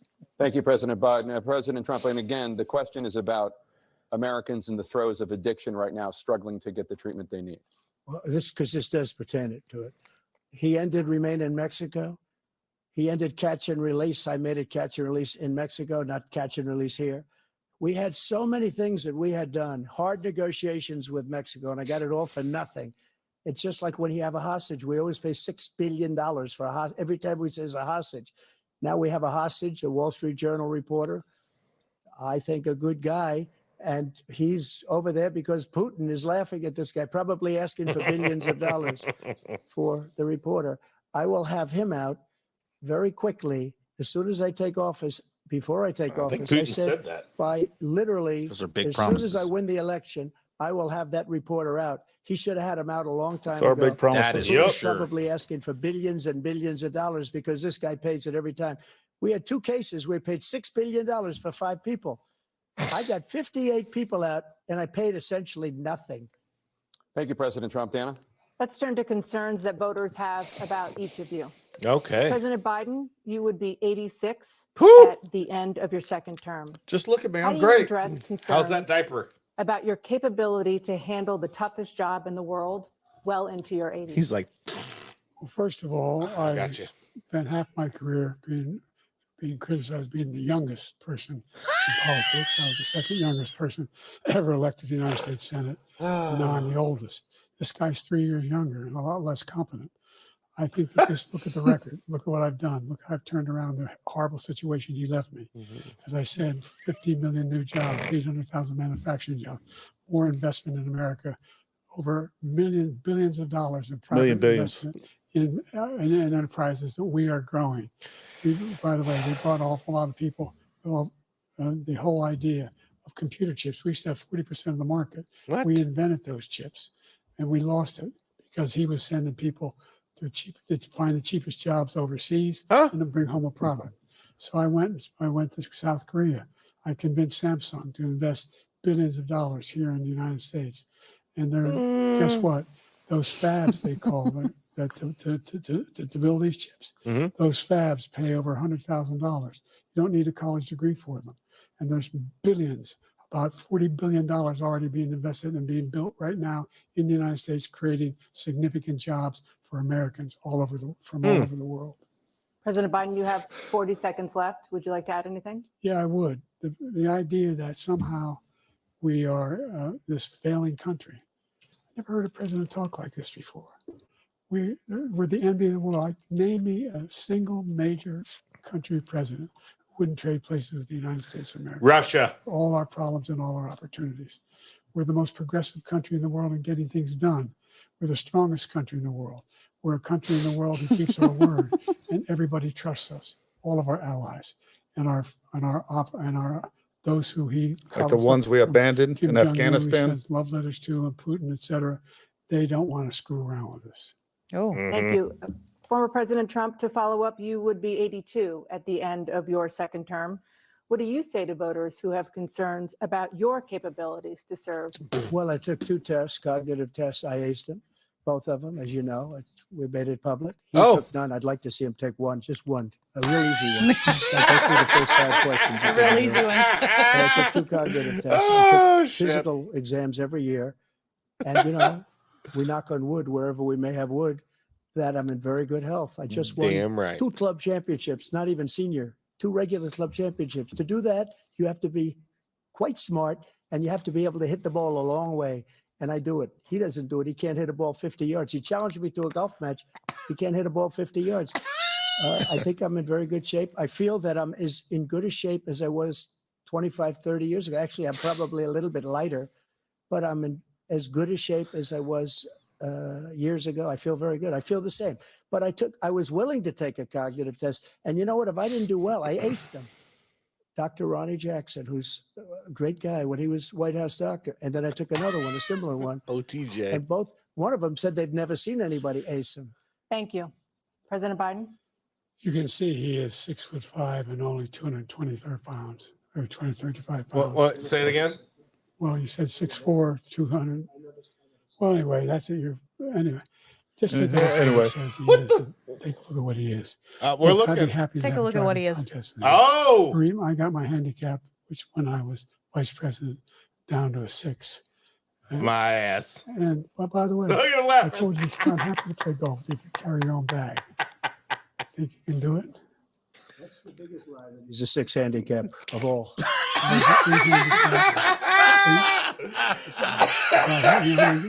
I've seen you swing. I know you swing. They're arguing about golf. I'm a golfer. I love this. A specific concern that voters have about you. Will you pledge tonight that once all legal challenges have been exhausted, that you will accept the results of this election, regardless of who wins, and you will say right now that political violence in any form is unacceptable? Oh, Well, I shouldn't have to say that, but of course I believe that. It's totally unacceptable. And if you would see my statements that I made on Twitter at the time, and also my statement that I made in the Rose Garden, you would say it's one of the strongest statements you've ever seen. In addition to the speech I made in front of, I believe, the largest crowd I've ever spoken to. And I will tell you, nobody ever talks about that. They talk about a relatively small number of people that went to the Capitol, and in many cases were ushered in by the police. And as Nancy Pelosi said, it was her responsibility, not mine. She said that loud and clear. But the answer is, if the election is fair, free, and I want that more than anybody. And I'll tell you something. I wish he was a great president, because I wouldn't be here right now. I'd be at one of my many places enjoying myself. I wouldn't be under indictment because I wouldn't have been his political opponent, because he indicted me because I was his opponent. I wish he was a great president. I would rather have that.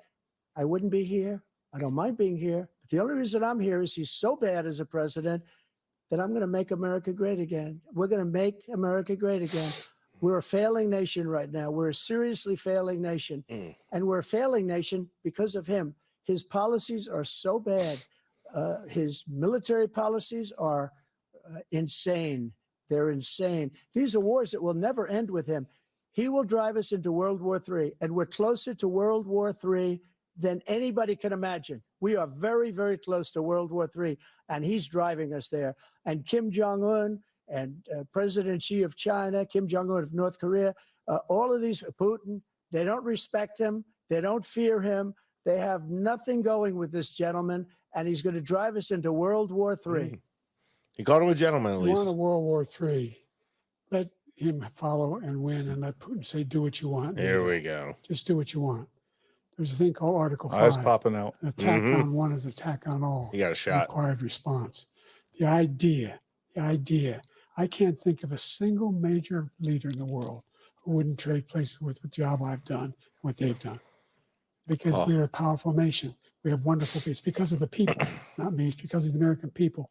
They're capable of anything, and they step up when they're needed. And right now, we're needed. We're needed to protect the world because our own safety is at stake. And again, you want to have a war, just let Putin go ahead and take Kyiv, make sure they move on, see what happens in Poland, Hungary, and other places along that border. then you have a war. President Trump, as I come back to you for a follow-up. Amen, Gary. The question was, will you accept the results of this election, regardless of who wins? Just to finish what he said, if I might, Russia, they took a lot of land from Bush. They took a lot of land from Obama and Biden. They took no land, nothing from Trump, nothing. He knew not to do it. Not going to play games with me. He knew that. I got along with him very well, but he knew not to play games. He took nothing from me. But now he's going to take the whole thing from this man right here. That's a war that should have never started. It would have never started ever with me. And he's going to take Ukraine. And, you know, you asked me a question before, would you do this? He's got us in such a bad position right now with Ukraine and Russia, because Ukraine's not winning that war. He said, I will never settle until such time. They're running out of people. They're running out of soldiers. They've lost so many people. It's so sad. They've lost so many people, and they've lost those gorgeous cities with the golden domes that are 1,000 years old, all because of him and stupid decisions. Russia would have never attacked if I were President Trump, president. the question was, will you accept the results of the election, regardless of who wins? Yes or no, please. If it's a fair and legal and good election, absolutely. I would have much rather accepted these, but the fraud and everything else was ridiculous. And if you want, we'll have a news conference on it in a week. Don't play into or we'll that. have another one of these in a week. But I will absolutely, there's nothing I'd rather do. It would be much easier for me to do that than I'm running again. I wasn't really going to run until I saw the horrible job he did. He's destroying our country. I would be very happy to be someplace else, in a nice location someplace. And again, no indictments, no political opponent stuff, because it's the only way he thinks he can win. But unfortunately, it's driven up my numbers and driven them up to a very high level because the people understand it. Let's see what your numbers are when this election is over. Let's see. You're a whiner. You lost the first time. You continued. You appealed and appealed to courts all across the country. Not one single court in America said any of your claims had any merit, state or local, none. But you continue to provoke this lie about somehow there's all this misrepresentation, all this stealing. There is no evidence of that at all. And I tell you what, I doubt whether you'll accept it because you're such a whiner. The idea, if you lose again, you accepting anything, you can't stand the loss. Something snapped in you when you lost the last time. We'll be right back with more from the CNN presidential debate, live from Georgia. So I think Biden seems Dial pretty. that audio Wow, yeah. Lowering that down, muted on here. Biden seems pretty confident that Trump will see after the election what the numbers are. I wonder why he seems that confident. You know, honestly, they keep talking about like the unemployment at the end of Trump. Yeah, unemployment was crazy because of COVID. Yeah. Like no one could work. Like 100%. Well, they Jay, literally Trump stopped calls people from going to COVID. work. Well, Trump calls that, Jay. Well, and Come on. here's the thing too. Number one, we had all these freaking Trump failed in COVID. Look, I will be the first. Trump. If there's anything COVID was fake. to criticize Trump for, was his response to COVID. He let Fauci and all these asshats make But who decisions. knew at the time? I right? know. I Right? know. Look, How bad would it have been if Joe Biden had been in office? I agree. It would have been 10 Well, times, a million times worse. It ended up being a million times worse Fauci later on. was his expert. That's who you're going to trust, right? And then all of a sudden you find out that this clown basically was terrible. So he wasn't good? The two things that we can That's who we legitimately appointed. criticize Trump on are gun rights and the COVID response. You know, him banning the bump stock Yep. was absolute stupidity. I will tell you, luckily, I Don't found you ever knife hand me. Oh, I will freaking- karate chop. I will- Luckily, I found my bump stock. Yeah. It was I put it at a I know where it specific was. tree in Sleepy Creek Lake, and I was able to fish it out and bring it home.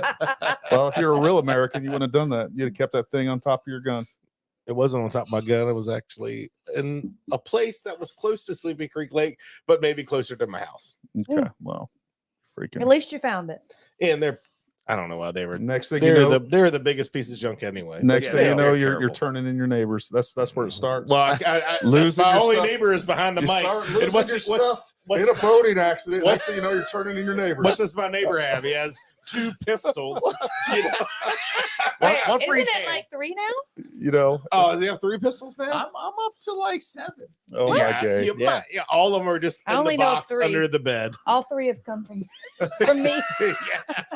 I do think going back to Trump on his gun issue, I think he's going to be better this time. I hope he's going to be better. I do think that he has had some time to sit back, listen to some smart people talk about gun rights, hopefully educate his New Yorker ass on what is the Second Amendment actually means. That doesn't. I want to hire those people and get them in over on Jay and educate him as well. Look at him though. Short shorts, but a blue shirt. Trump has said they don't need bump stocks, they don't need body armor, you know, and that is not a politician issue. That is an elitist. You know, that is well, it's an ignorance issue. That is right? somebody. I think it's an ignorance issue. Well, it is, but right? because you grow up in a state that doesn't have that stuff. Well, that's too. But it also is when you are rich and you're just not exposed, like you don't have to pump your own gas. You don't end up in bad neighborhoods where you don't have people coming by your house looking in your windows. Yeah, that's probably. Yeah, and trying to sell books like you don't have security issues, 52nd or even the threat of any sort of real security issue where you might have to protect your family. They're just disconnected from that completely. For so sure. Agreed. I'm not agreed. I'm not giving him an excuse. I think he needs to get fixed on that. But I will tell you, when it comes to what is the significantly the most coming back. Don't ever cut me off. Cut your mic. To deliver their closing statements as predetermined by a coin toss. We're going to begin with you, President Biden. You have 2 minutes. We've made significant progress from the debacle that was left by President Trump in his last term. We find ourselves in a situation where, number one, we have to make sure that we have a fair tax system. I ask anyone out there in the Pay your audience, fair share. anyone out watching this debate, do you think the tax system is fair? The fact is that I said nobody even making under $400,000 had a single penny increase in their taxes. That was a lie. And if I'm reelected, that'll be the case again. But this guy has increased your taxes because of the deficit. Number one, he's increased inflation because of the debacle he left after the way he handled the pandemic. Was a lie.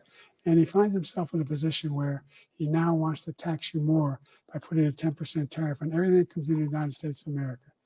What I did, when, for example, he wants to get rid of the ability of Medicare to for the ability for us to be able to negotiate drug prices with the big pharma companies. Well, guess what?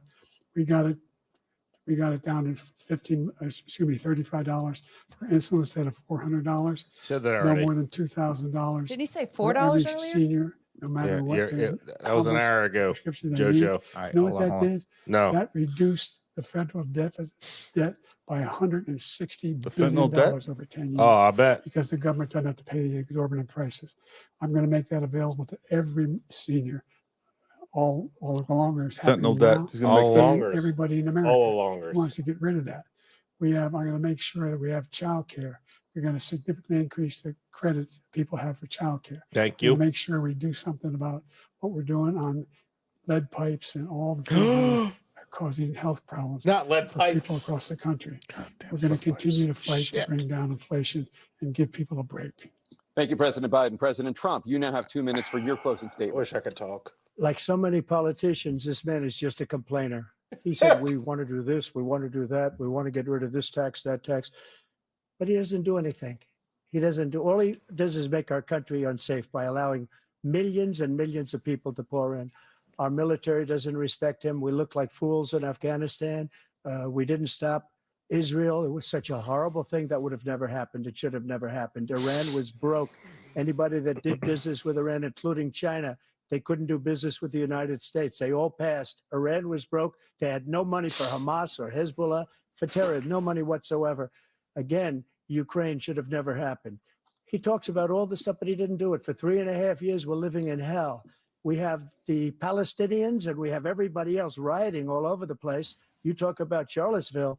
This is 100 times Charlottesville, 1,000 times. The whole country is exploding because of you, because they don't respect you, and they have to respect their president, and they don't respect you throughout the world. What we did was incredible. We rebuilt the military. We got the largest tax cut in history, the largest regulation cut in history. The reason he's got jobs is because I cut the regulations that gave jobs, but he's putting a lot of those regulations back on. All of the things that we've done, nobody's never seen anything like, even from a medical standpoint, right to try, where we can try space age materials instead of going to Asia or going to Europe and trying to get when you're terminally ill. Now you can go and you can get something. You sign a document. They've been trying to get it for 42 years. But you know what we did for the military was incredible. Choice for our soldiers, where our soldiers, instead of waiting for 3 months to see a doctor, can go out and get themselves fixed up and readied up and take care of themselves, and they're living. And that's why I had the highest approval rating in the history of the VA. So all of these things, we're in a failing nation, but it's not going to be failing anymore. We're going to make it great again. Thank you, former President Trump, President Biden. Stay with us because we have full analysis of this debate. Anderson Cooper and Aaron Burnett starts now on CNN. So it's over. Ooh, we're definitely sticking around for their analysis. We got the analysis from Gary. No, I want to hear. I want to hear their nonsense. You guys can log off. You guys can leave. I don't care. I want to hear this nonsense. Where's the nonsense? Yeah, I want to hear what their analysis is. You can't even spell that. I'll tell you what. I definitely think Trump did fantastic. Wait, he did not interrupt. It did not say huge. Nope, here we go. Or China. Off the CNN debate stage. Looks like Jill Biden, the first lady, my favorite, has come out. Former President Trump walking off the stage. She got to follow the first debate of the 2024 campaign and the earliest presidential debate ever now in the books and in front of the voters. Tonight, along with Aaron Burnett, the first word on what those voters might make of it from our political professionals, from our CNN Flash poll and swing state focus group. We'll be talking to surrogates, including Vice President Harris, getting fact checks from Daniel Dale and new reporting from inside both Trump did a backflip off the stairs. Backhand did a backflip. David Urban, Van Jones, Alyssa Farr, Griffin. He's shaking the hands of the interviewers. Thank you. Thank you for giving me the questions. Honestly, I think they did a very fair job. Wasn't bad. This was a game-changing debate in the sense that right now, as we speak, there is a deep, a wide, and a very aggressive panic in the Democratic Party. It started minutes into the debate, and it continues right now. It involves party strategists. It involves elected officials. It involves fundraisers. And they're having conversations about the president's performance, which they think was dismal, which they think will hurt other people down the party in the ticket. And they're having conversations about what they should do about it. Some of those conversations include, should we go to the White House and ask the president to step aside? Other of the conversations are about, should prominent Democrats go public with that call because they feel this debate was so terrible. They do say in moments in the debate later, the president got better and got his footing, but then at the end, even his closing statement was a little halting. The contrast between the two candidates. Let me be clear. None of them, and a lot of Republicans, don't think Donald Trump had a great night. Donald Trump broke the fact-check machine more than I can count tonight. That's beyond the record as we go forward. He refused to answer some very specific and direct questions about his conduct, about January 6th and what all. So that will be dealt with out there. And sometimes there's a parallel universe between the political elites and the American people. All right, folks. Hey, for those of you getting out of here like Mike and everybody else, hey, we would really appreciate you showing up. Hopefully you enjoyed that. Hopefully you enjoyed both Chris's, Jason's, Sean's, Summers' colorful analysis. I know you enjoyed mine. I'm not even asking. No. Hey, we really appreciate you guys tuning in. Hopefully they will have another debate. But my big question for the night is, do you guys think they're going to end up replacing Biden? After tonight? I kind of wonder. Tonight was a little rough. It wasn't terrible. But it wasn't. We'll see how they can replace him. It wasn't a home run. Trump looks great compared. He's poised. He's poised tonight. I think there's a lot of people on the Democrat side that says that knows for a fact that Biden will lose. The question is, can they get somebody else in there and possibly win? Because they can get somebody else in there, and Newsom is probably the one that they're going to throw in. And they think that they may be able to pull it out of their hat. But they're going from they're going for an unknown compared to a known. They know they're going to lose with Biden. I think that is, unless there's just rampant fraud, which I won't put it past them. So that's kind of where they're at. So I do think that them replacing Biden is very possible. Anyways, we'll listen to some of this analysis. For those of you piecing out, thanks again for tuning in. Make sure you like, subscribe, all those good things. Sign up for our newsletter, and we'll see you on the flip side if you're not hanging out with us. We said at the beginning that each person had a fundamental goal. For Biden, that goal was to appear energetic, engaged, and look like someone who is capable of serving for another 4 years for president. That was job number one. I actually think he scored a bunch of points. I think if you just judge this on sort of policy stuff, he did score a bunch of points on issues like abortion, for example, on some of the economic issues. There is a feeling. I think there was a sense of shock, actually, at how he came out at the beginning of this debate, how his voice sounded. He seemed a little disoriented. Folks, that's CNN's audio, not ours, by the way. Went on, but by that time, I think the panic had set in, and I think you're going to hear discussions that I don't know will lead to anything, but there are going to be discussion about whether he should continue.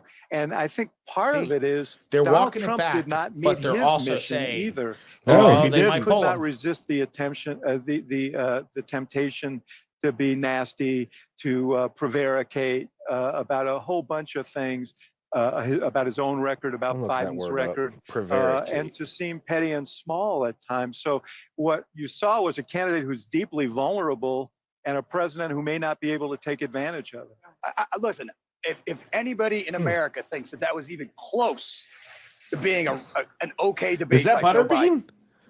I'm living in a parallel universe. That was an unmitigated disaster for President Biden from the second he walked out to the closing statement. 100%. The biggest issue for Democrats is abortion, and he couldn't give an answer. He gave an answer he couldn't even give a coherent answer on the biggest issue for Democrats tonight.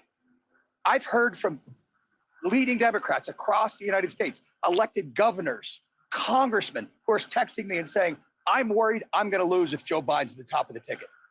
Bob Casey, I promise you tonight, in the state of Pennsylvania, is thrown up in his mouth because he knows that if he's got to stand next to Joe Biden, he's going down in Pennsylvania.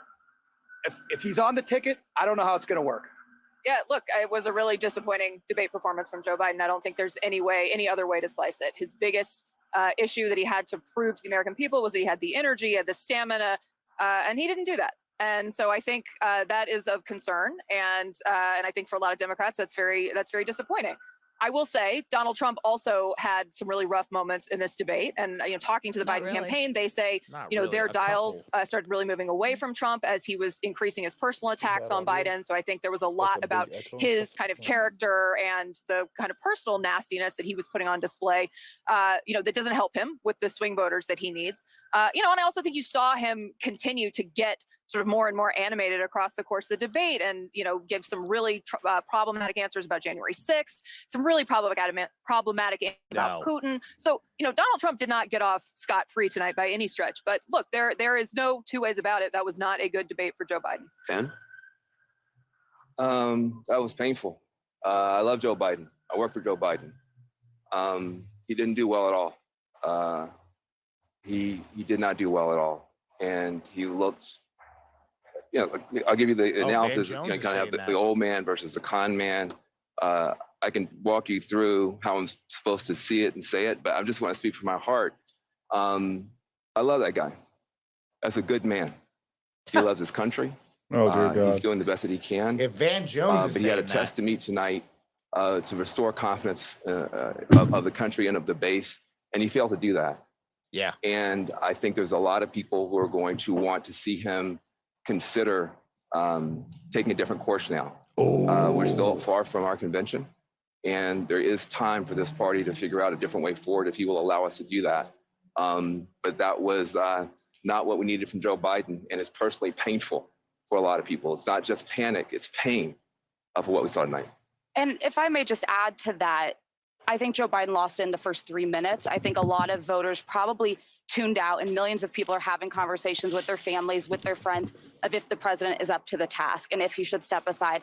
And I'm someone who believes the former president is a threat to democracy. I think he is a threat to the America as we know it. He wants to fundamentally change our institutions. He has laid out what his plan is.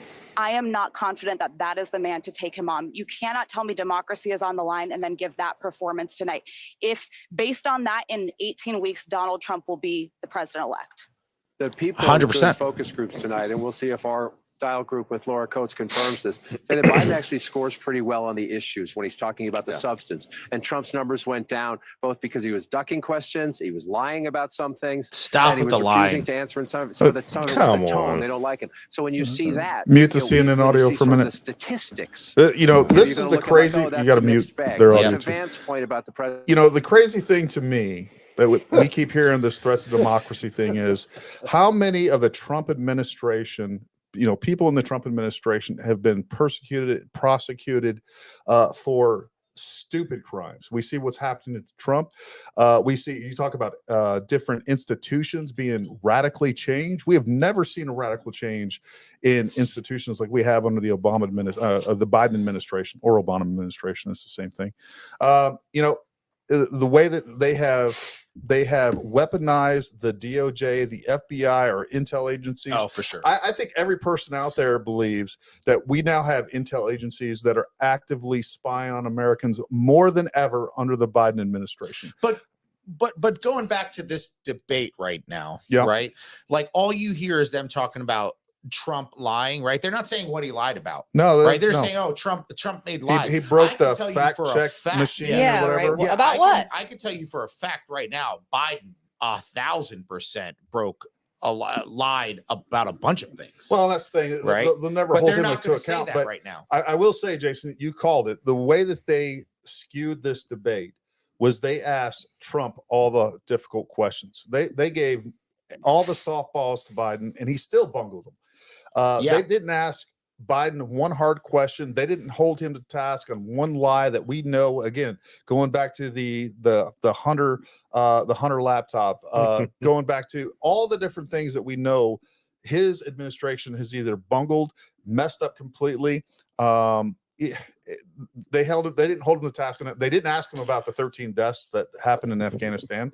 They didn't ask him, hey, would you have done things differently in Afghanistan? Yep. Those again, and then they by through and with Biden, essentially, they continue to promote things that we know that have been debunked, and we know they're a lie. Like the thing where, you know, they're not talking about the fact, yes, Mr. President, as far as Trump, yes, Trump, we know that you actually sent out a Twitter message saying, hey, make sure you guys obey the law.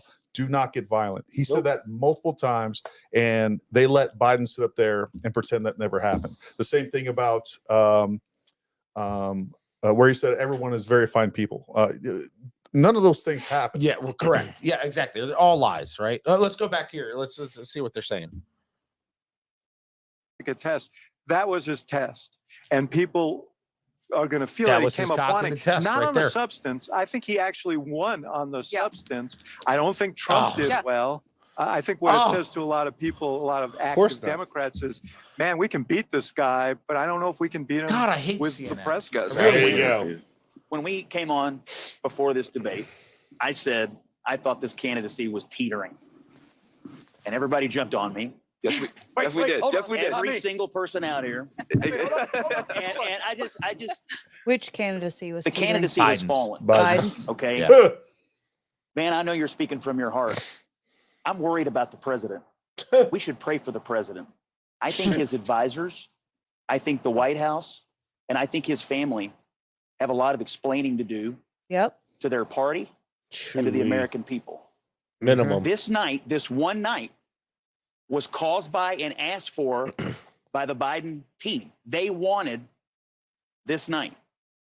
And this is what we got. We have been told for weeks by Democrats who say, oh, in private meetings, I've seen Joe Biden do cartwheels and handstands while doing trigonometry while solving all the nation's problems.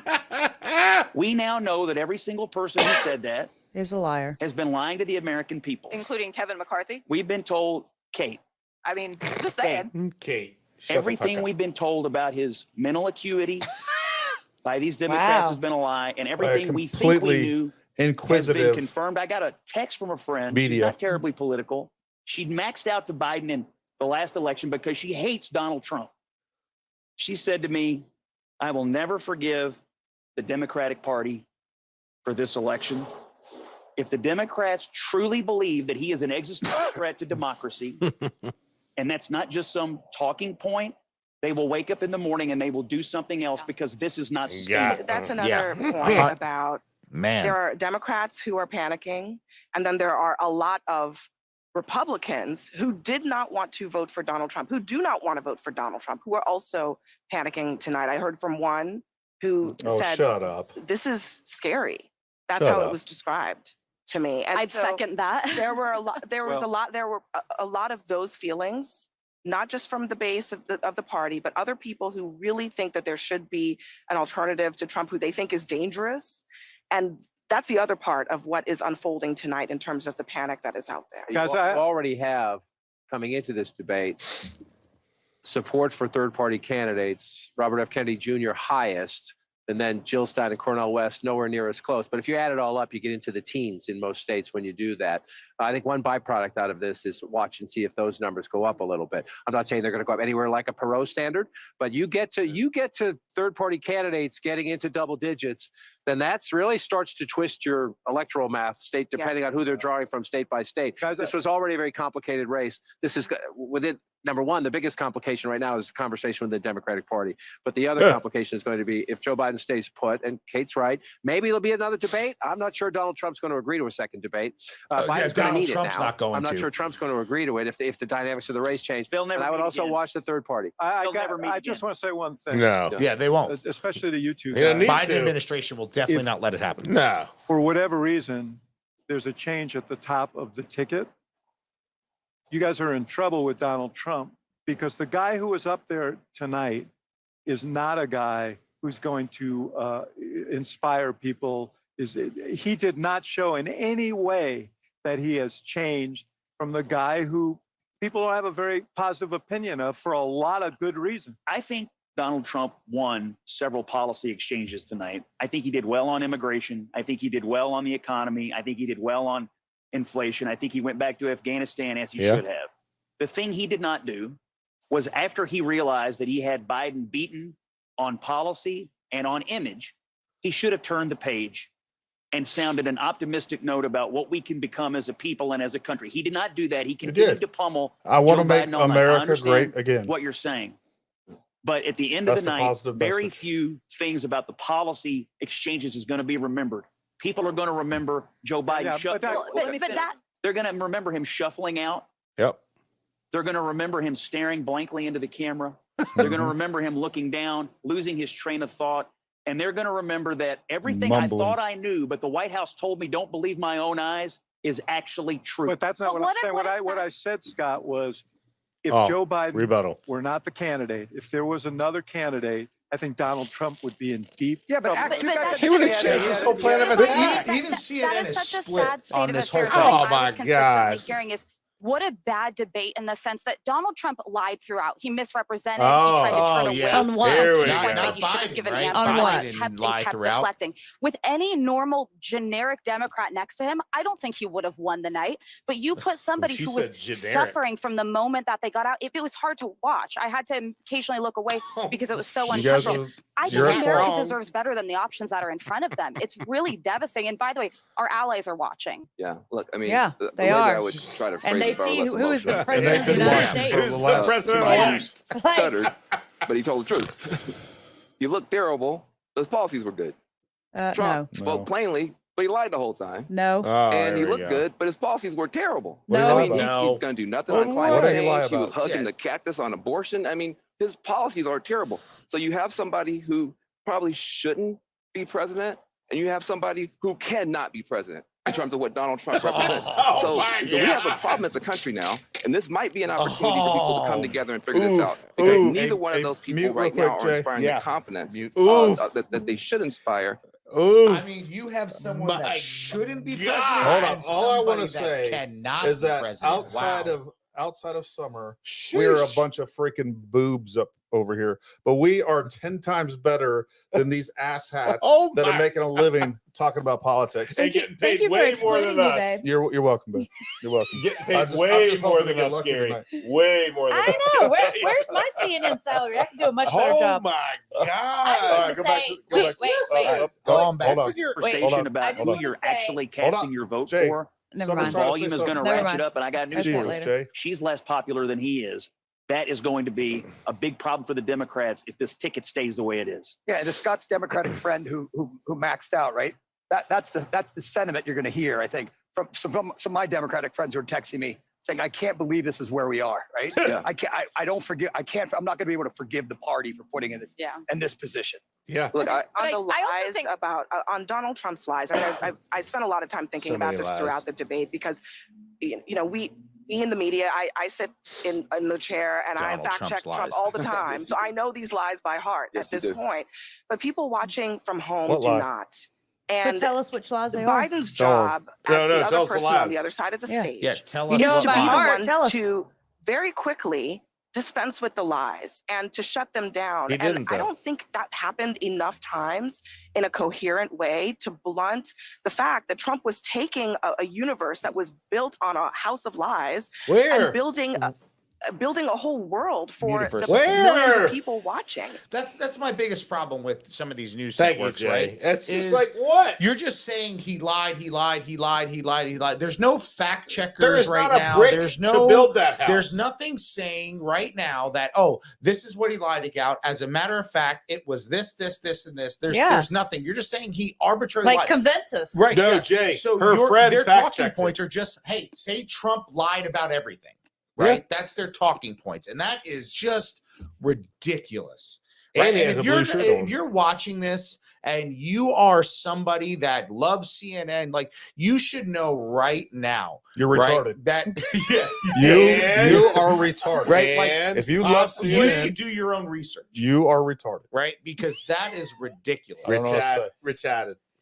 No, what I was going to say a minute ago is I am just honestly really shocked personally that these people are even admitting at how bad this was. I I'm shocked. That's Yeah. But huge. notice I think they're forced to. They are admitting it, but then they roll it back. Yeah. They're admitting it, Well, and they yeah, smooth but then it they over. also say, But because who else are they bad going to bring Trump. up? Who It they're going was- to bring to the table? it was an unmitigated disaster just having him up there. The way that he looked, Oh, the my way that he God. responded, not even The so way he much. sounded and talked. He actually did better than I expected. Oh my But- God, no. But again, I thought they'd have more meds in them. he was not coherent. No. He ended every sentence 3 words short, like he would just kind of fade off. And what one of the gentlemen said that his Don't ever call them gentlemen. that his family has a lot of explaining to do. Yeah, Well, he is a to gentleman. the party and this, that, and the other. I honestly feel like his family has a lot of explaining to do as to why they would do this to The him. media has all kinds. They've To been Joe watching Biden, why the they would same- allow a man that is obviously has a mental issue that is dementia that should be being 100%. taken care of, CNN has- and they're forcing him out here in this position and making him look like a fool. I feel like they need to explain why they're doing that And to him. CNN has Totally different reporters that direction. are in that White House every single day, talking to the staff members, talking to Biden directly, watching Biden. Everybody has watched the same thing. And from time and time again, we've heard CNN, MSNBC, and all the other normal talking heads that are political, that are Democrat sycophants, that it's a religion. They're cultists is really what they are. Tell us time and time again, no. Biden is fine. No. You're being crazy saying that he has senile. That's rude. They've tried to demonize people that have tried to point that out when it's so obvious, and yet they sit here and they act like this is the first night they ever seen Chris it. Wallace is talking right now. I'd like to hear what he's saying. Oh, go on. Absolutely Because not. Chris F Rouse you, has Jason. something to say too. Oh, well, go ahead. Go to Chris Wallace. Oh, yeah. It's, Chris Wallace. Wallace. More Chris important Wallace than is me. better. Oh, You have to go to the other page. I Go told to you the about other this. page, just like he told you. There you go. Watch. Hit it. There you go. And now go back to the other one and bring it on. You're gonna have to go back to the other one. Refresh. Okay, the while page. we're trying to figure this out, I just want to say that I believe Trump wholeheartedly that Biden can't outdrive Trump. No, Of course, and I also don't believe that Biden has ever had a 6 handicap. I don't even know what that And means, but I of course can't he even didn't.